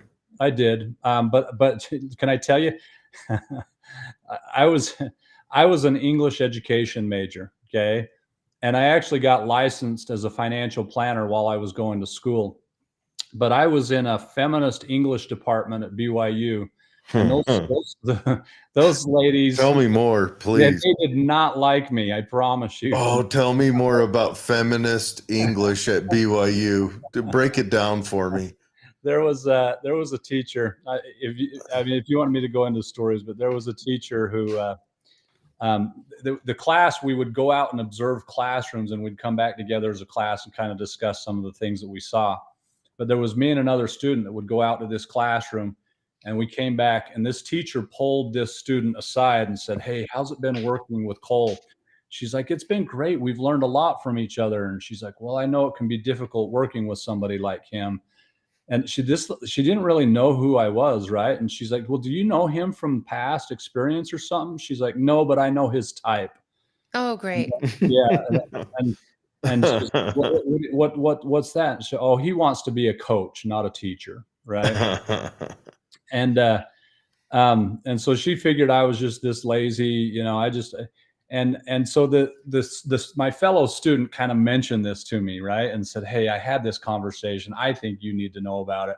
So I went to the teacher and I said to the student, "I'm not going to bring up the conversation you had, but she said things to me in class that I'm like, geez, man, I mean, I can take a joke and you can make fun of me and stuff, but that was pretty harsh, And so I started to think back on things that she had said to me in class. And I'm like, she's not joking. She doesn't like me, right? And so I approached the teacher and I said, "Hey, I sense you got an issue with me." And she's like, "Yeah, you want to be a coach. You don't want to be a teacher." And I said, the reason I chose to major in English is because I want my students to know that intelligence is important. And I don't want to be a dumb jock. And I want to make sure that my students and my athletes know that being an intelligent person is much more important than the sport that we're engaged in, right? Absolutely, because there's a shelf life on a sport. Sure. You need to have something to fall back on. Right. And she says, I just don't like your type. And I'm like, that's fine. I says, you don't have to like me. Just be professional enough to give me the grade that I deserve in the class. And I really don't care how you feel about me individually. She's like, "I'll give you the grade you deserve in the class." I said, "Great." So from that point on, I made sure that the work I turned in was A work. I didn't give her any excuse to give me anything but an A, because I wasn't going to play the game. How old were you in this interaction? No, I was a college kid, so I was 22 years old. See, and I think that people like you are strong enough to go up against a leader figure, somebody that your grade depends on it. Right. And we're not seeing, and I don't know if it's our generation, the Gen X generation, where we were feral and kind of a different type of childhood than what our next generations are. But it's noble, and it's hopefully our kids are willing to challenge a teacher. Yeah. And are willing to speak up, because I'm not seeing, I have one kid that will and one that would never. They just want the grade and they'll get the good grade. They have to get that A. And the other is like, "But I disagree with this," or "Let's talk about this." Sure.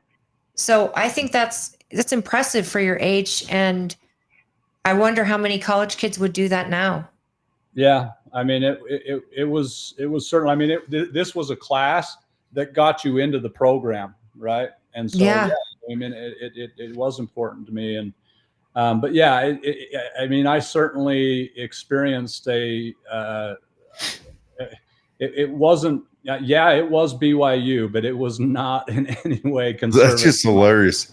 Feminists at BYU.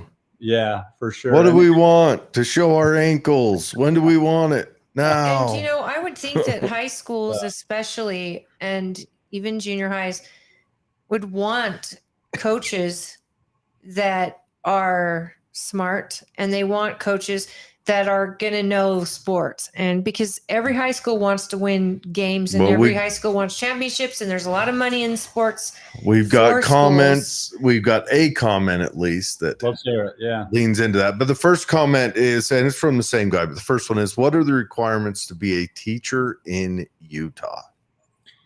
So,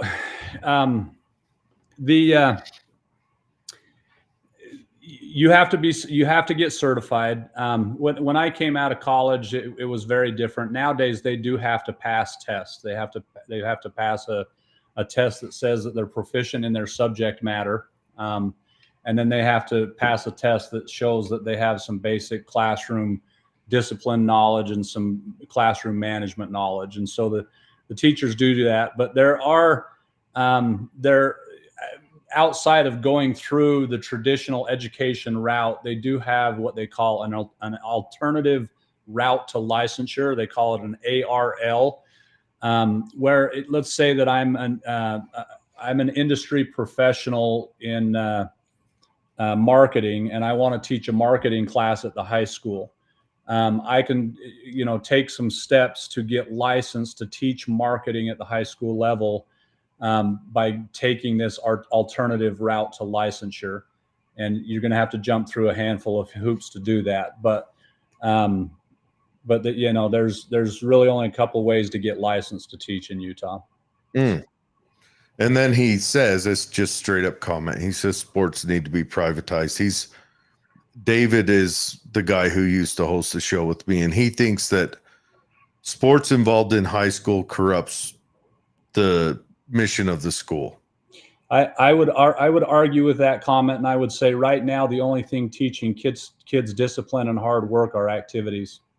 Especially, I would agree. Sport. I would agree that learning sports are. I'm at a school with a band right now. American Fork High School's band is phenomenal, competes at a national level, and those band kids work as hard as any sports team around, and they're learning work ethic, they're learning discipline, they're learning, that it's a meritocracy, right? You don't just get the trophy handed to you. You've got to work for it. And I think if you privatize sports, in my opinion, it becomes elitist. The rich will be able to access it. The low income kids will not. And I think you rob those kids of that opportunity. So I think sports are an important part of education, actually. And I agree. I think every kid should experience an opportunity to be on a team. I think it teaches them character, discipline, and all those things. But there's also another element. You privatize sports, it will cost families money. There are kids who are coming in homes that can barely afford food, and their son or daughter has a chance to learn a sport at their public school that could very well get them a scholarship and change their lives. And if you had private sports, that means funding and all of that. How do they charge kids to be a part of them? I wonder if that element would really be left behind. I don't know. He'll be later on in the comments. Love you, Dave. Because Matt says, have you heard that most schools in Tooele County have a problem with children missing lunch because there's not enough time before the bell rings to serve anyone?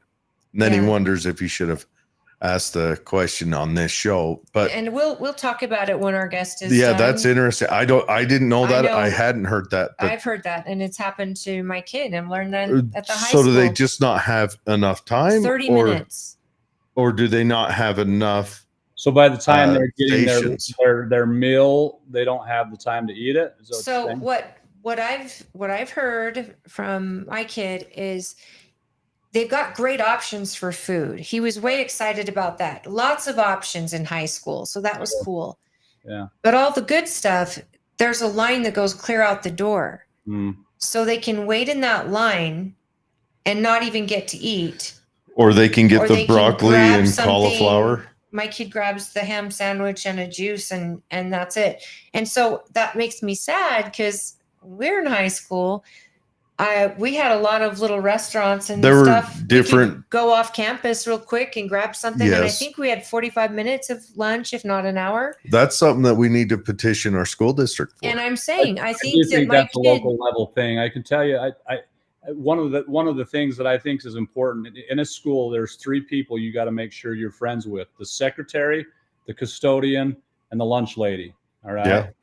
And I try to make sure I'm friends with the lunch lady at our school. So I actually go down, spend about 10 or 15 minutes of my lunch helping the lunch ladies, and I'll help them, serve stuff and help them with this and that. And we get kids through in a pretty timely manner. And so I feel like, I have enough time to finish my entire line and still get a lunch and go eat and have plenty of time to eat it. So do you guys have a half hour too? I haven't timed it. See, and this is I feel where like it's about 45 minutes. So. I told, this is an idea. I thought the kids also get out early. I think that kids may consider, hey, let's get out at 3:30 instead of 2:40 and get that another additional hour. So with 45 minutes to an hour, we don't have any restaurants, or they're not allowed to go off campus, nor should they, because 30 minutes is so tight. And I'm sure none of them do. But everything's so far away. It's like from Stansbury. It's not like you can walk across the street like we did at Granger and go get all these different options. That's true. I'm sure the parking lot's full during lunch period. So what I'm saying is, maybe this is an opportunity for us to bring it to a school board that's about to get a big butt chewing from the public anyway. I would not want to be them. Propose maybe let's add 20 minutes to these kids' lunch so that they actually get a break to have lunch, get the food they want that they're paying for, and give these lunch ladies maybe some extra help. Let kids jump in and help if possible. Or how about some of those administrators we pay $300,000 a year for go down and help out? There you go. I'm sure they're very important. Fred asks, what time did we start? Will it be the same moving forward? Yes, for right now, we're looking at Fridays at 6 p.m. As we move forward, we might do multiple shows through the week. But it's been a cluster of a couple of weeks. And so please, thanks for bearing with us. And I've started my new job, so that's just where we're at. And Matt Jones, we mentioned that earlier, vaccinate. We did vaccinate animals, dogs, cut, butcher, and etc. Fred's question, I think can wait because I answered him on that, and it doesn't have to do with Cole. So we'll talk about that when our guest is done. He's saying that he's got 2 girls that are homeschooling, but he's got other girls that are single moms. The public school system, that's the whole thing. Most parents don't have the ability to homeschool. Charter schools are usually commuter schools, so they don't have the ability to take their kid, pick them up. They need the bus system. They need the public school system. And honestly, I was a public school kid. You were public school. You said you went to public school as well. Public school should never be dismissed. We need to improve it. You're right. We've got to be competing with the charter schools, with the homeschool movement, private schools. Make sure, and the private schools, and make sure that we're producing a product that is competitive, and so that it is a good option for parents and their kids. Yeah, so regardless of their income status. Yeah, there's a lot of states where the public education system has just been dumped on, and we can't turn that. That can't be what we do in Utah. We've got to make sure that we have a vibrant public education system, and it's how the conversation I've had with a lot of these homeschool folks is, hey, look, you've got to recognize we can't give up on the public education system because it educates the masses, and who votes? Right. The masses, right? And so we want to make sure that the future voters of America have an understanding of how we got to this point in our country, and what's been good and what's been bad, and those critical thinking skills that you mentioned, that they have the ability to step back and say, let's compare capitalism to socialism, and what system of government has worked historically speaking. What did we do right in our country? What have we done wrong in our country? What is the actual cost of your home when interest is at a 6.9%, when versus a 2%, and the things that these kids, They have to know our history so we don't repeat it, Right. or that we get better. They have to know how to be able to adult, pay bills, have a job, these type of skills. They have to know basic math. And honestly, we have too many boys graduating whose reading levels are lower, or they're not going into college like they used to. College numbers are dropping. And without STEM, and our world is going to AI, and our world is going to need to have new jobs and new creations. And these kids have to be able to know computers or find a skill. And Fred says any 12-year-old kid could become Any a welder, 20-year-old 20, kid. sorry, welder or new construction plumber, and in 10 years own that arena. These type of skills are always going to be needed. We're always going to need plumbers, and we're always going to need electricians. We're always going to need teachers.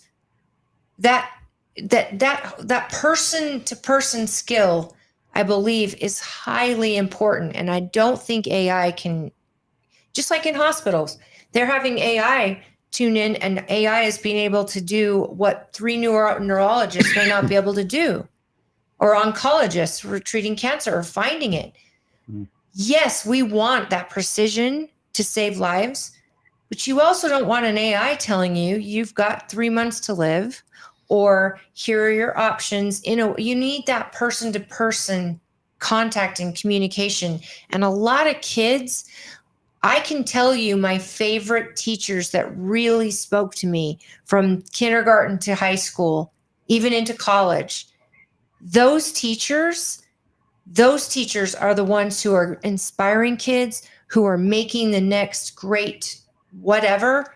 And even if the importance of finding great teachers is, we've got to find a way to measure what a great teacher looks like, but it's different for every kid. It's the difference. It's that human contact, and kids need it. And some teachers can get to a kid that others can't. Correct. And some coaches are the only person in that school that can get to a kid. Yeah. Especially a kid in football or baseball or basketball, those big sports where these kids have dreams of being in the NBA, and yet they don't see the importance of having a skill set other than basketball. It takes a coach that says, oh no, bud, that you can work every day and maybe you'll be in the NBA, but there's a shelf life, and that's a lot of work, and you've got to be able to have something else. Well, according to the current MBA, the financial class he teaches would be the most important thing. Oh, absolutely. 'Cause how many of them? I mean, Refrigerator Perry ended up homeless. Oh, I'm telling you. There's a 30 for 30 that was on ESPN that I show in my class. It's called Broke, and it goes through a number of professional athletes that just have gone broke, right? So, and it's like, and it's just like the stories they tell, it's just unbelievable, right? That it is. You should also look at the lottery winners who end up bankrupt. Yeah, Dave's lottery winners end up back in the same financial situation they were in before they won the lottery, or a worse one. Yeah. Yeah. And that's because your mindset. They never learned how to manage money. Mindset was, Right. yeah. Well, you didn't learn those lessons. Fred says, don't forget Lake Point. Fred, we would never forget Lake Point. Lake Point also feeds into Stansbury High School. Lake Point doesn't have their own high school. And Lake Point also goes to Grantsville.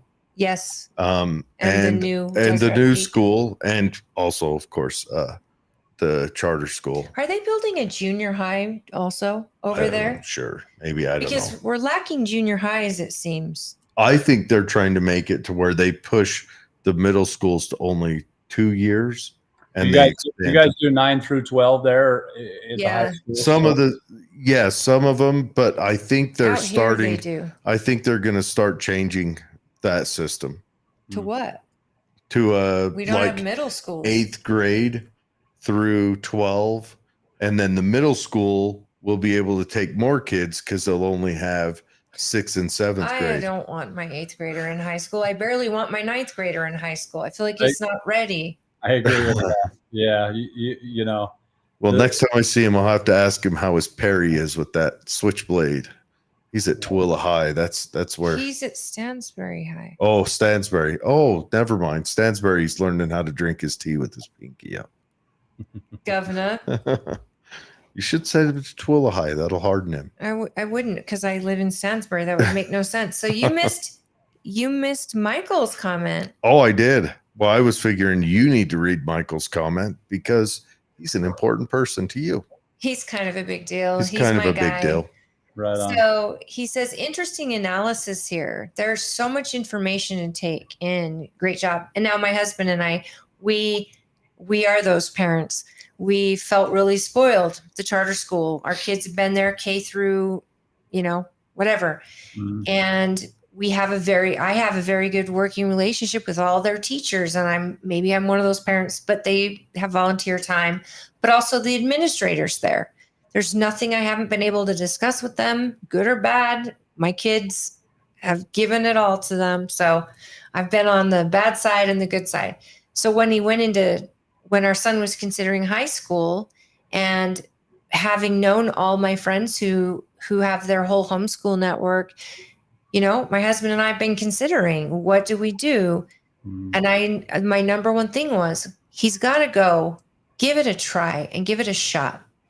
And I don't want to tell him it's going to be terrible, because it might be amazing. I had a great high school experience, but it also involved me being on a team and me finding my niche and really going for it.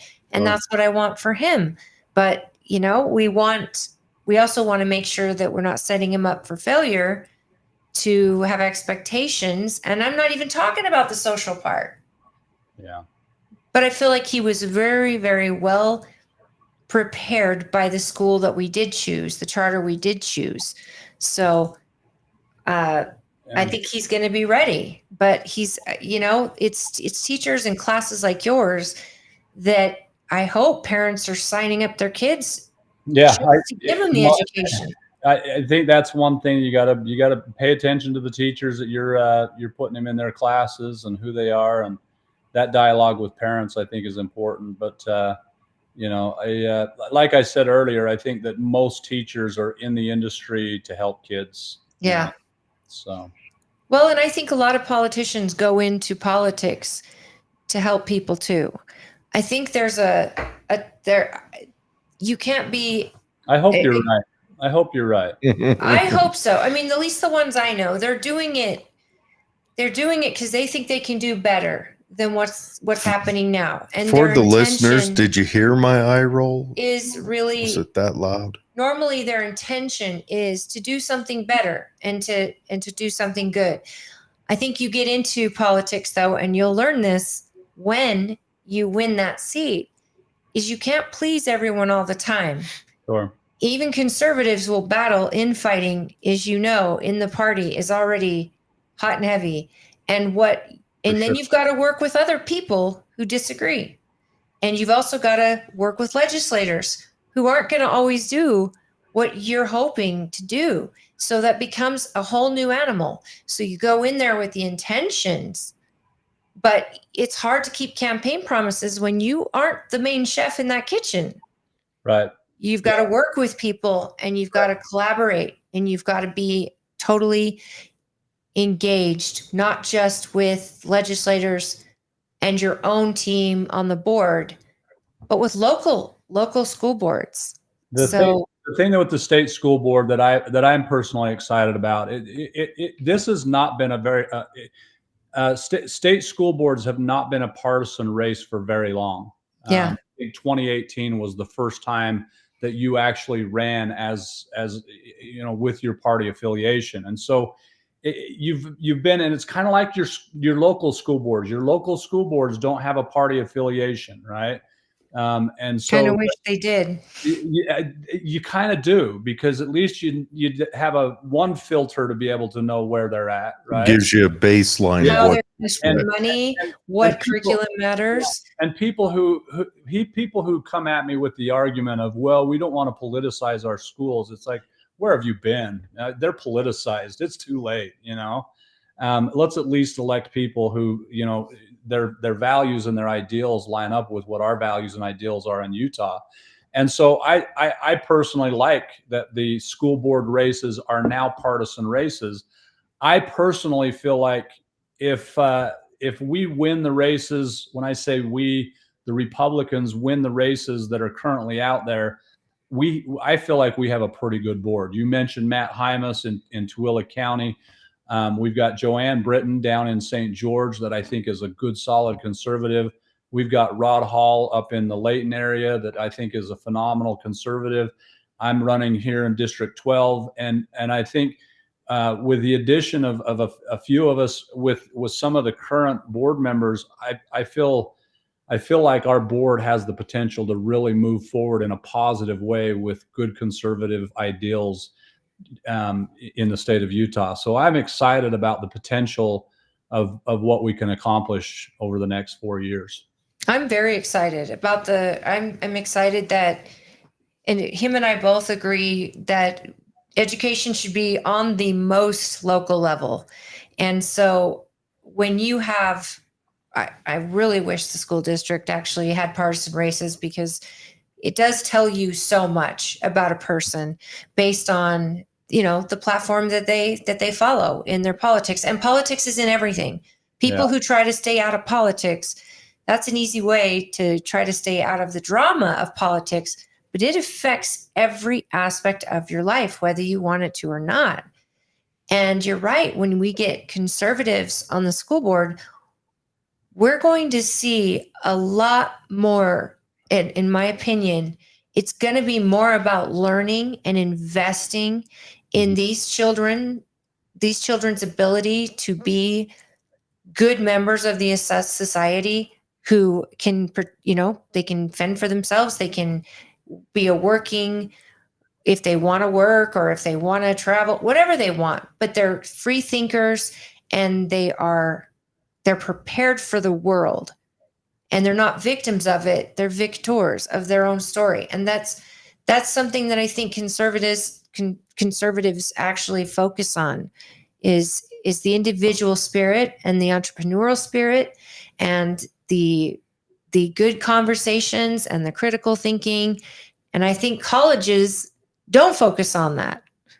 So if we can get kids prepared in high school with those skills in junior high, in elementary, I think that it would change the high school or the colleges. They would have to follow. They would have to, right? Because kids won't just go along to get along. They'll be prepared to stand up for themselves.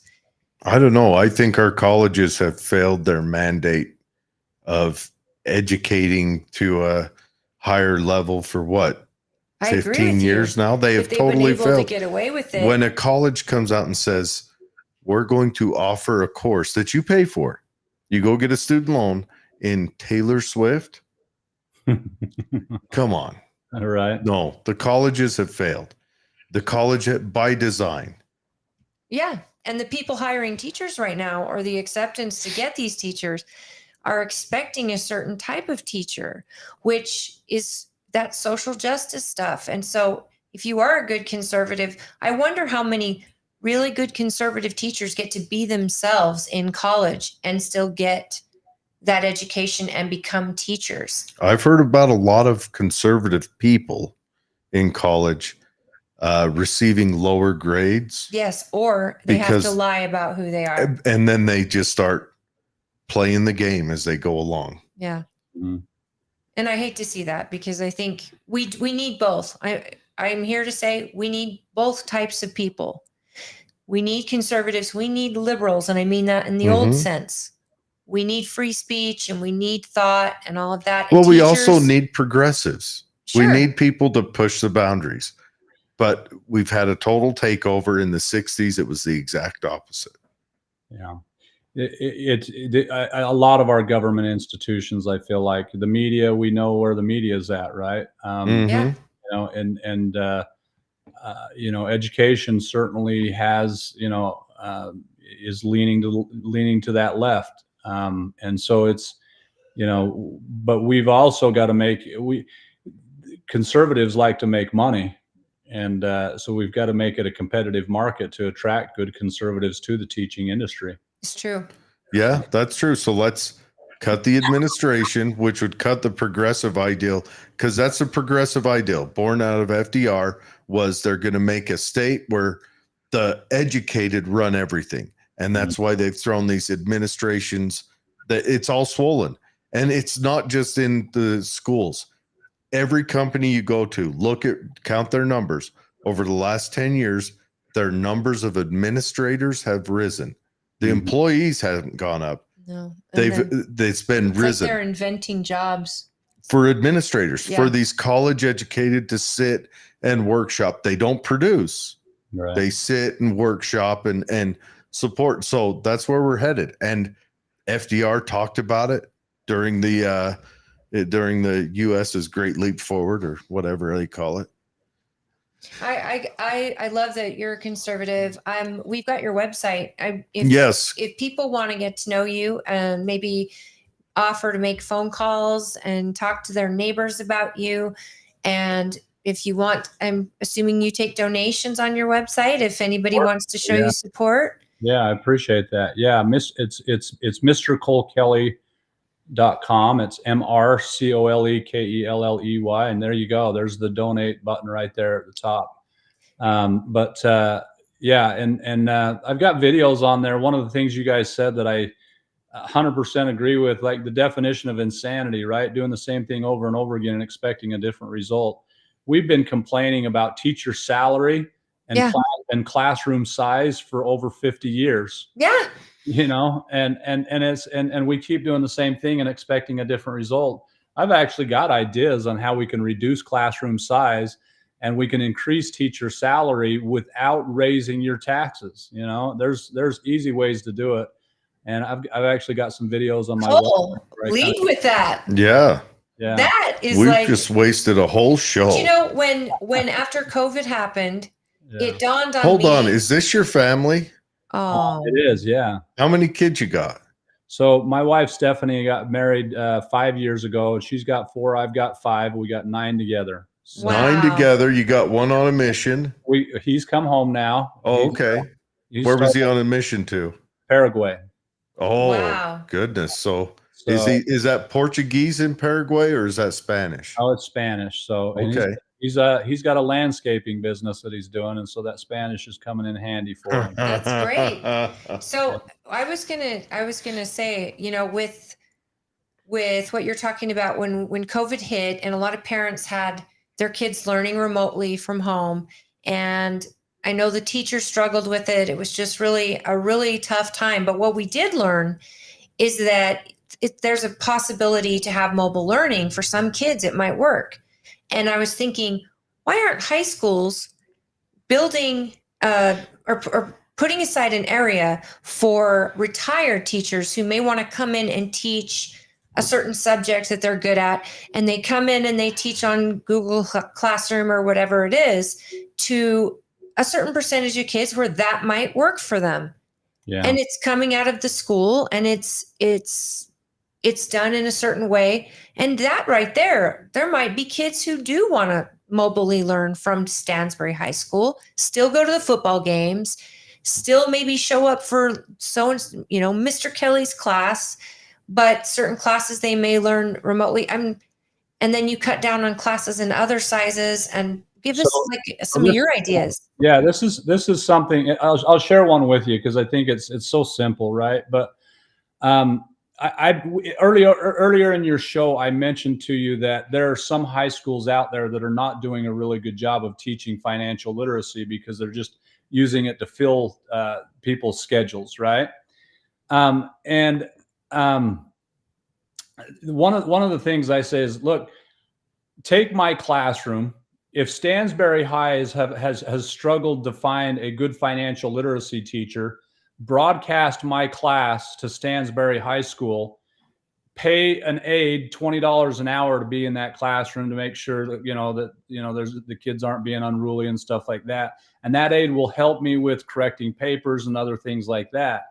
But in terms of a full-time employee, right, you're hiring one person, you're covering 2 classrooms.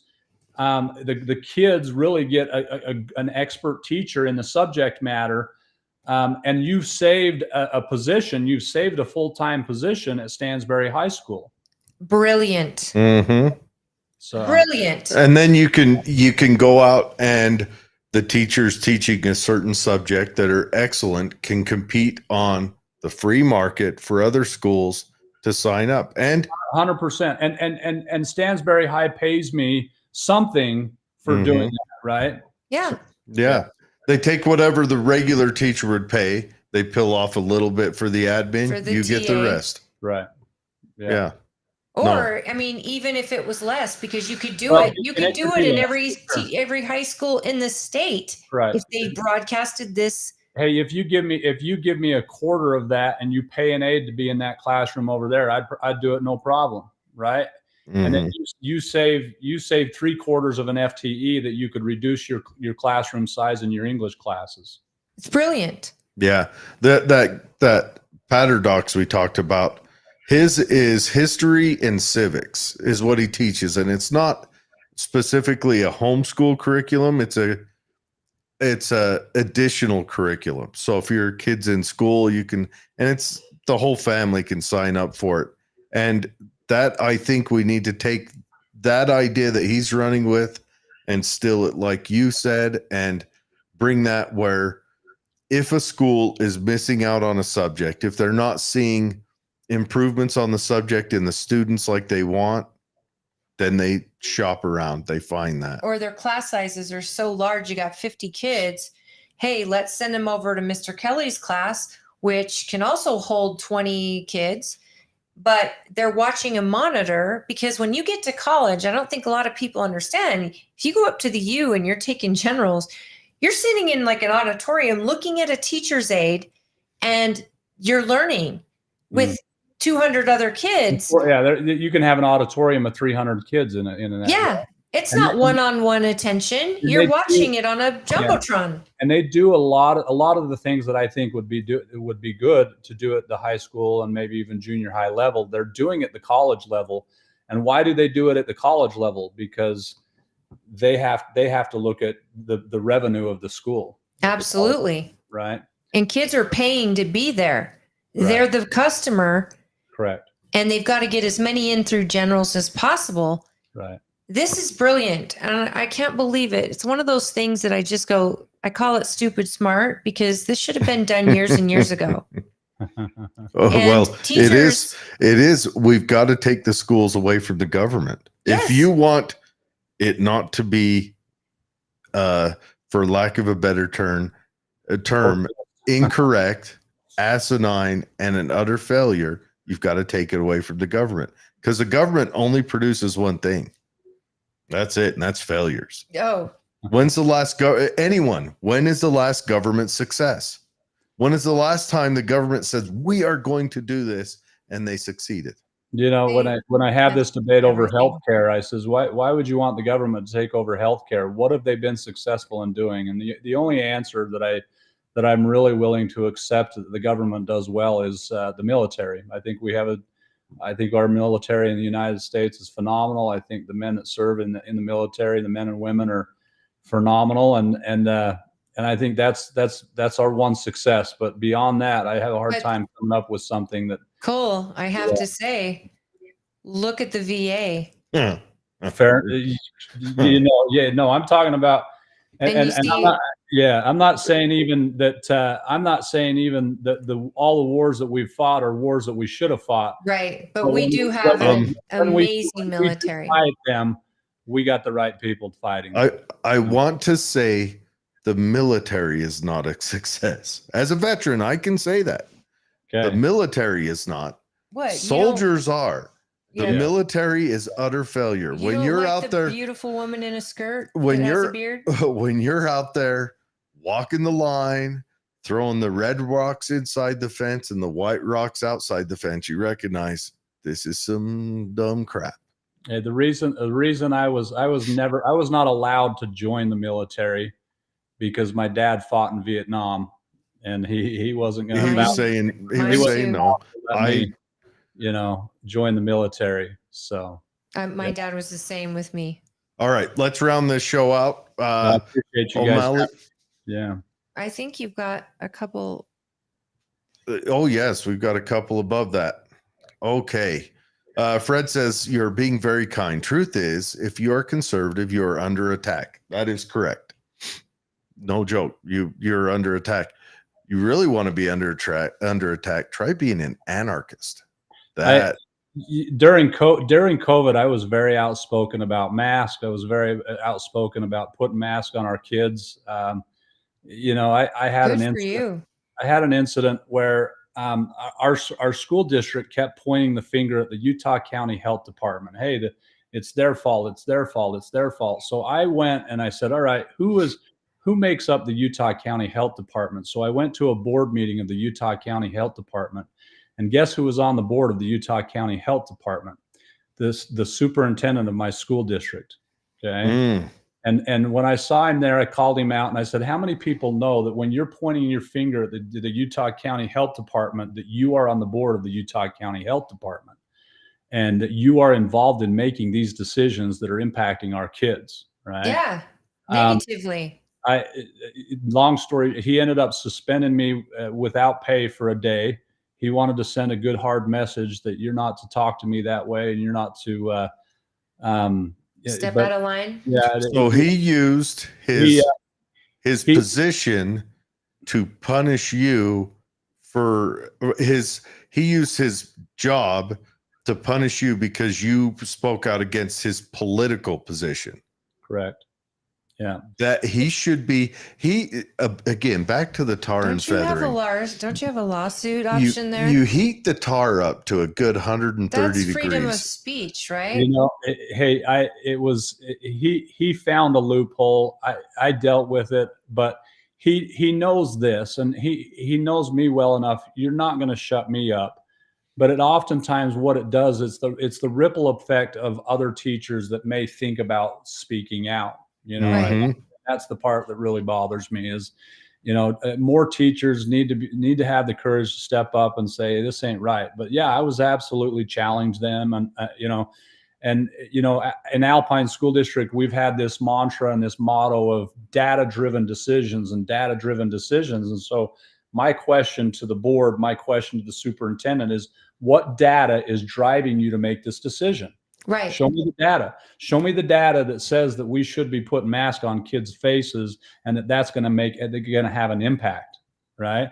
And where's the science teachers to come up and actually give you this data also? Right.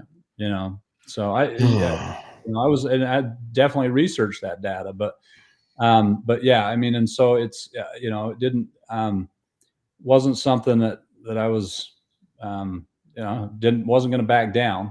And continued, and people knew exactly where I stood on putting masks on kids' face for an entire year.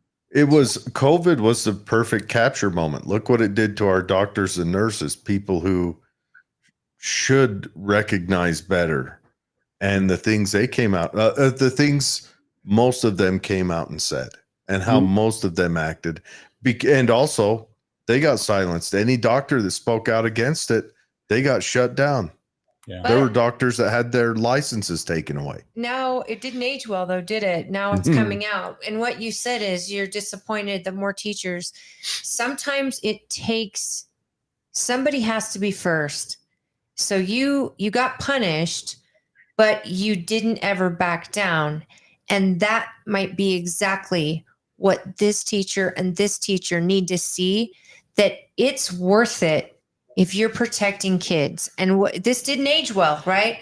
How many kids are behind and how many kids are socially in trouble and depression and, all these different things that we're dealing with because of that decision, and everyone pointing fingers.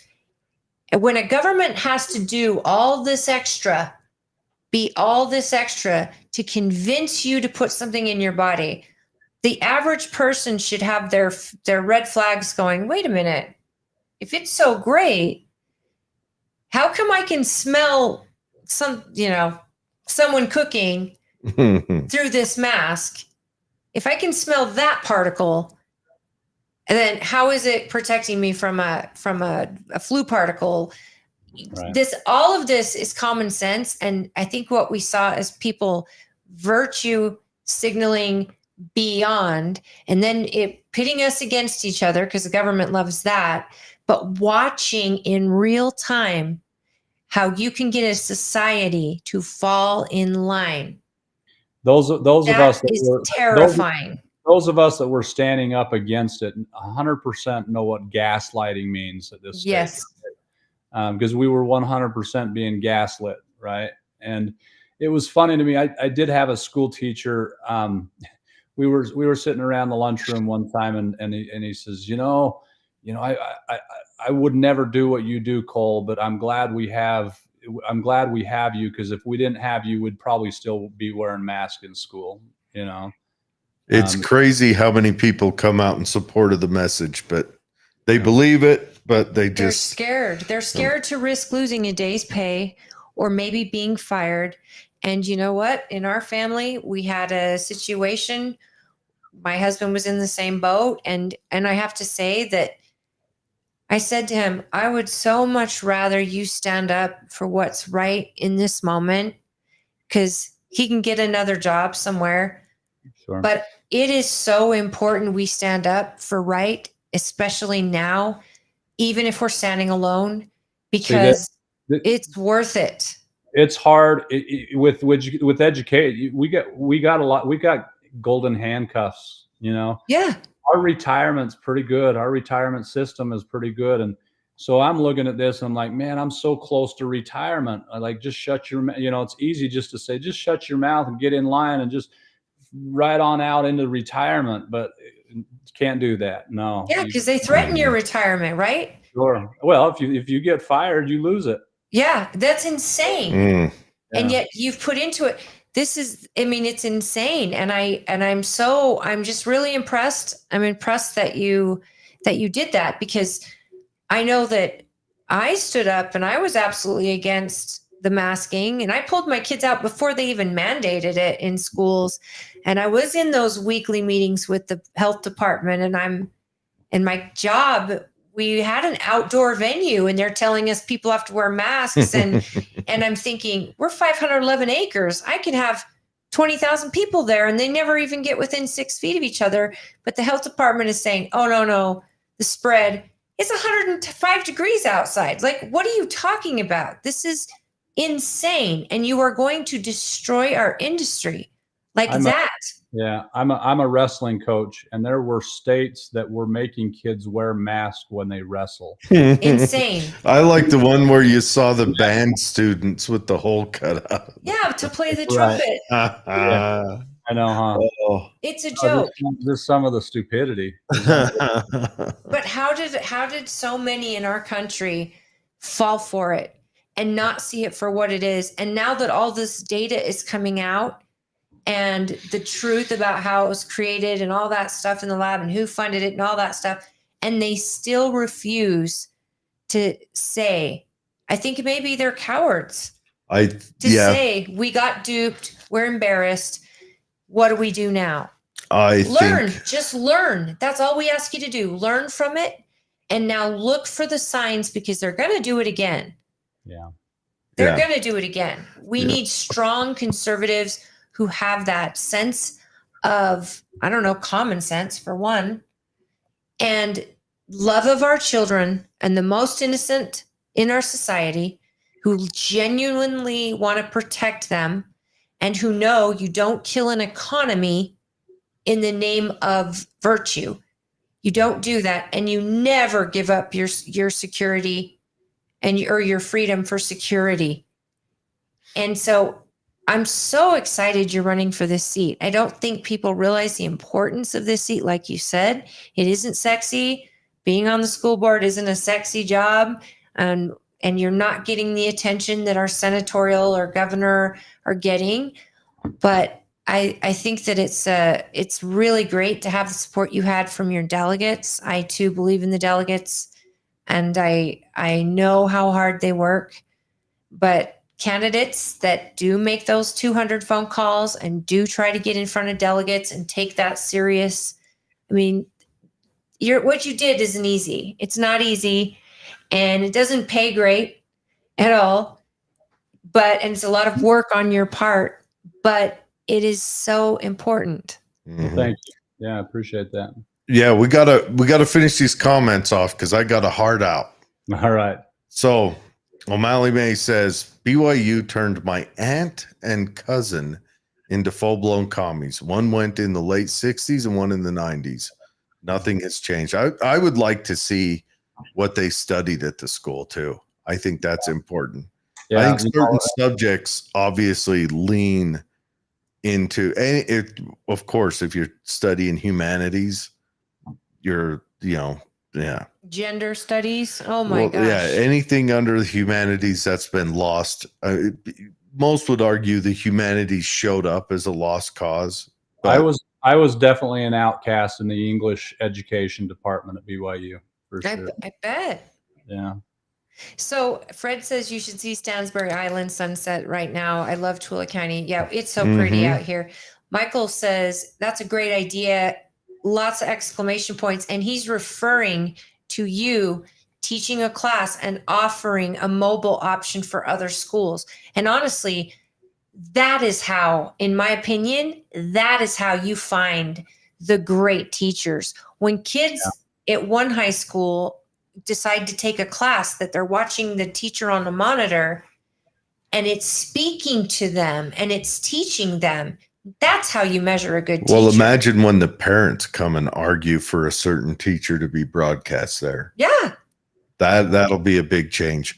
Imagine the free market where Mhm. teachers can actually make money Mhm. and the good ones can actually get paid for it because of the supply and demand or the desire for them. And then that TA can be an AI, and we've come full circle. Again, you do need that human contact because AI No, the TA can be the AI. I know, but the TA is making sure the classroom, they're not fighting, they're not, because he can't babysit the classroom. He's teaching. O'Malley May says, do you listen to Jesse Kelley? He's a podcaster. He's on KNRS late at nights, right? Yes. After Ron Arquette. Yeah, I catch him often. Yeah, I do. Okay, good. Wow, that's all right. The first. Now that she's running around the block cheering, we can move on to the next one. O'Malley, is that the first candidate we've had on here that answered that correctly? Pretty close, yeah. That's cool. Fred says they won't do it to me again. And yes, talking about the mask, man. The COVID Fred theater. was in law enforcement. Yeah. And look, law enforcement. Here's the bottom line: if we saw people dropping over dead left and right, we'd take our own measures. Absolutely. We'd figure out how to protect ourselves from it. And you know what they did back in the olden days? They looked at the data. Who was the most likely to catch it or die from it? And those are the people you quarantine and protect. And in this situation, it was people over 80 that had the higher. Why are we quarantining the entire country?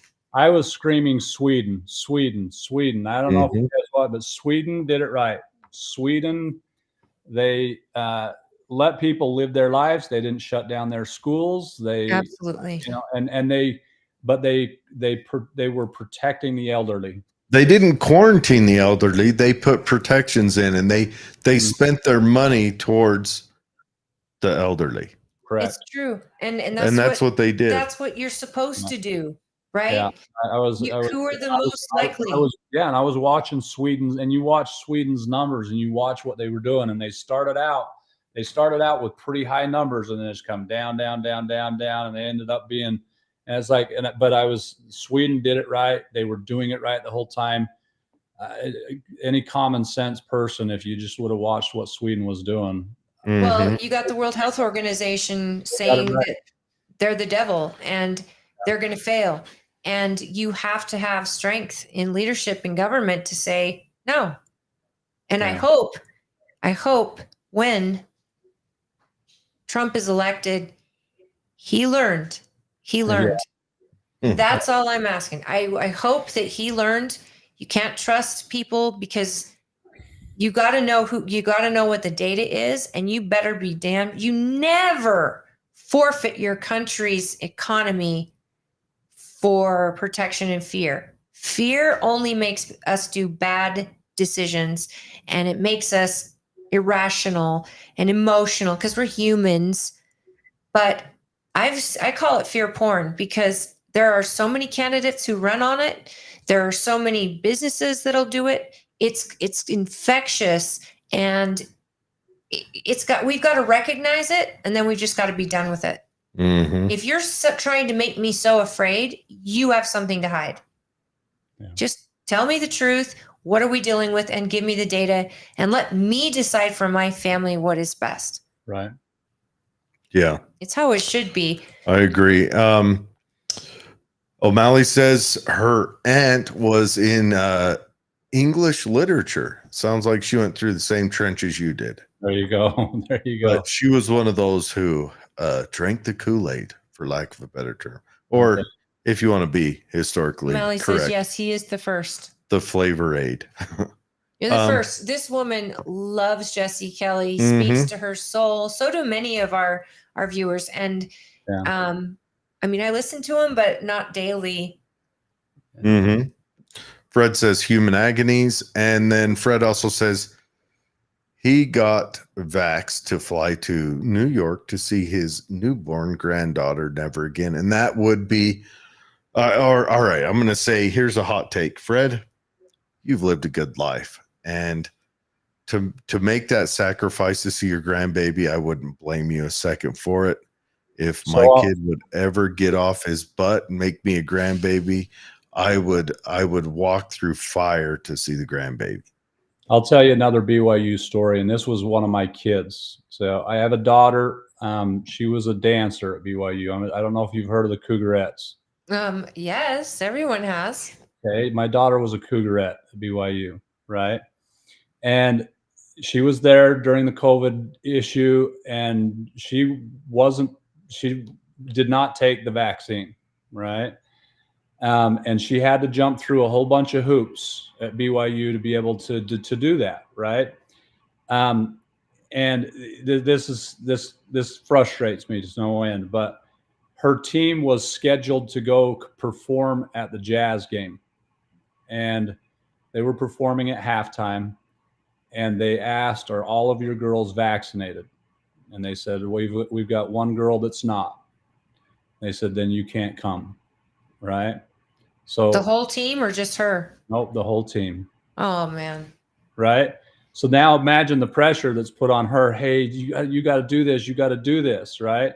Yeah, because she's hurting everybody. Yeah. So she ended up under that pressure. She ended up taking the shot, and that's the frustrating part for me is that the Jazz organization, forced, and ultimately she did have that choice, but she had her entire team kind of against her in that moment so they could co-perform and have that opportunity. And that's probably it was those types of situations that just were frustrating to me. People don't realize the government didn't have to do the mandates.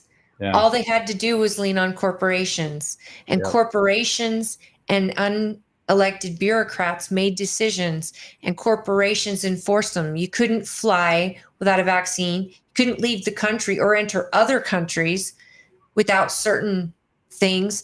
I mean, people that had their jobs, their companies were high pressure. You got to get vaccinated or you're not going to work here. I mean, the government didn't have to do anything. They just had to say, oh, no, it's up to each county to decide their mask and stuff like that. Oh, no. If you had a job that had you worked for any type of corporation, they were mandating you or you were out of work. They were pressuring. There were a lot of corporations that looked at the mandate and wisely said, if we mandate them and anything bad happens, we have to pay that person forever. So smart corporations didn't mandate. No, they didn't. But they suggested. The government gave them an out. The company I work for, well, the government tried. Biden, the mumbler in chief, he tried pushing it through OSHA, and OSHA said, "Oh wait, we can't do this through OSHA because OSHA got hammered pretty hard by the Supreme Court."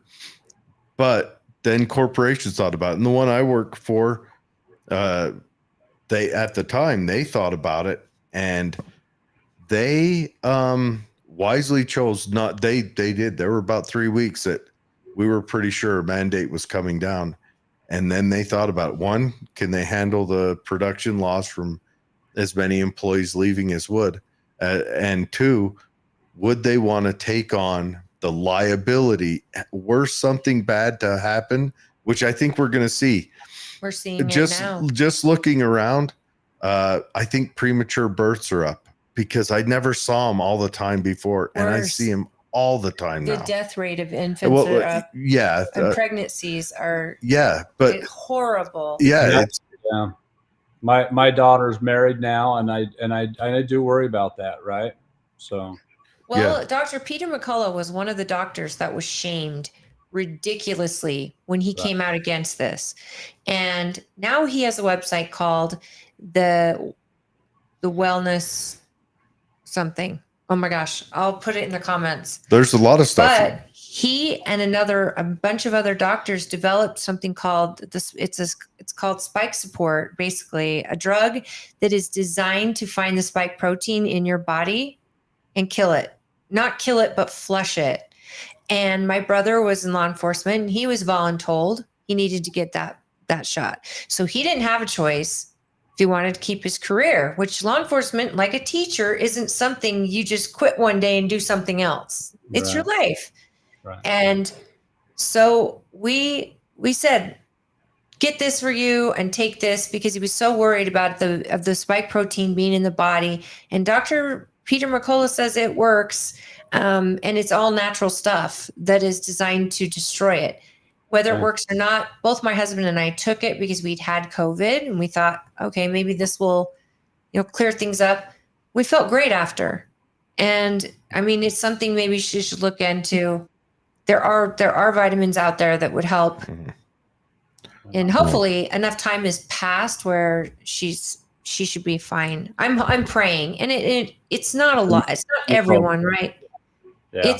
It's a portion, but the CDC now is releasing a lot more information on the downsides of it, and we're just seeing some really terrible things. There's going to be some studies in the future. It'll come out. Then there's going to be lawsuits, because I know one court ruled that you called it a vaccine when actually it wasn't, and so who are you going to sue, taking it to the Supreme Court.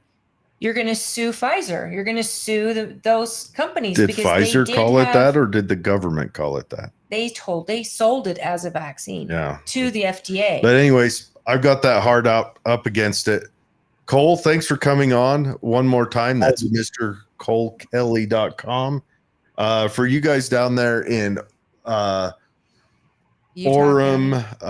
Springville. So it's Vineyard, Orem, and Linden.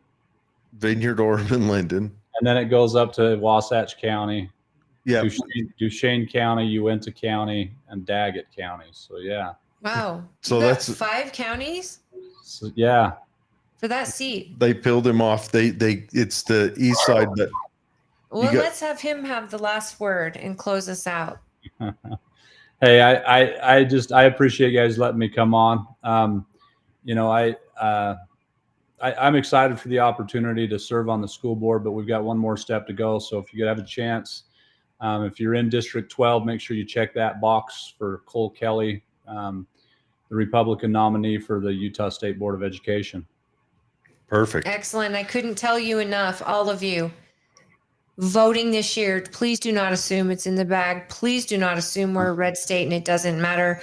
We have to, all of us need to get out and vote. We have to vote, especially if you don't feel like it's not your thing. This is the year that will decide our future. And we really, from the school board to the presidency, all of it matters. All of it matters. Thanks for coming on, Cole. Thank you. It's so nice to meet you. And thank you for doing what you do. Have a good night. Yeah, you too. All right, everyone. That's it. We'll be back. What do you have a heart out for? What are you doing? Because it's 9 at night and I got to wake up tomorrow morning. Oh, you work tomorrow? I've got the range tomorrow.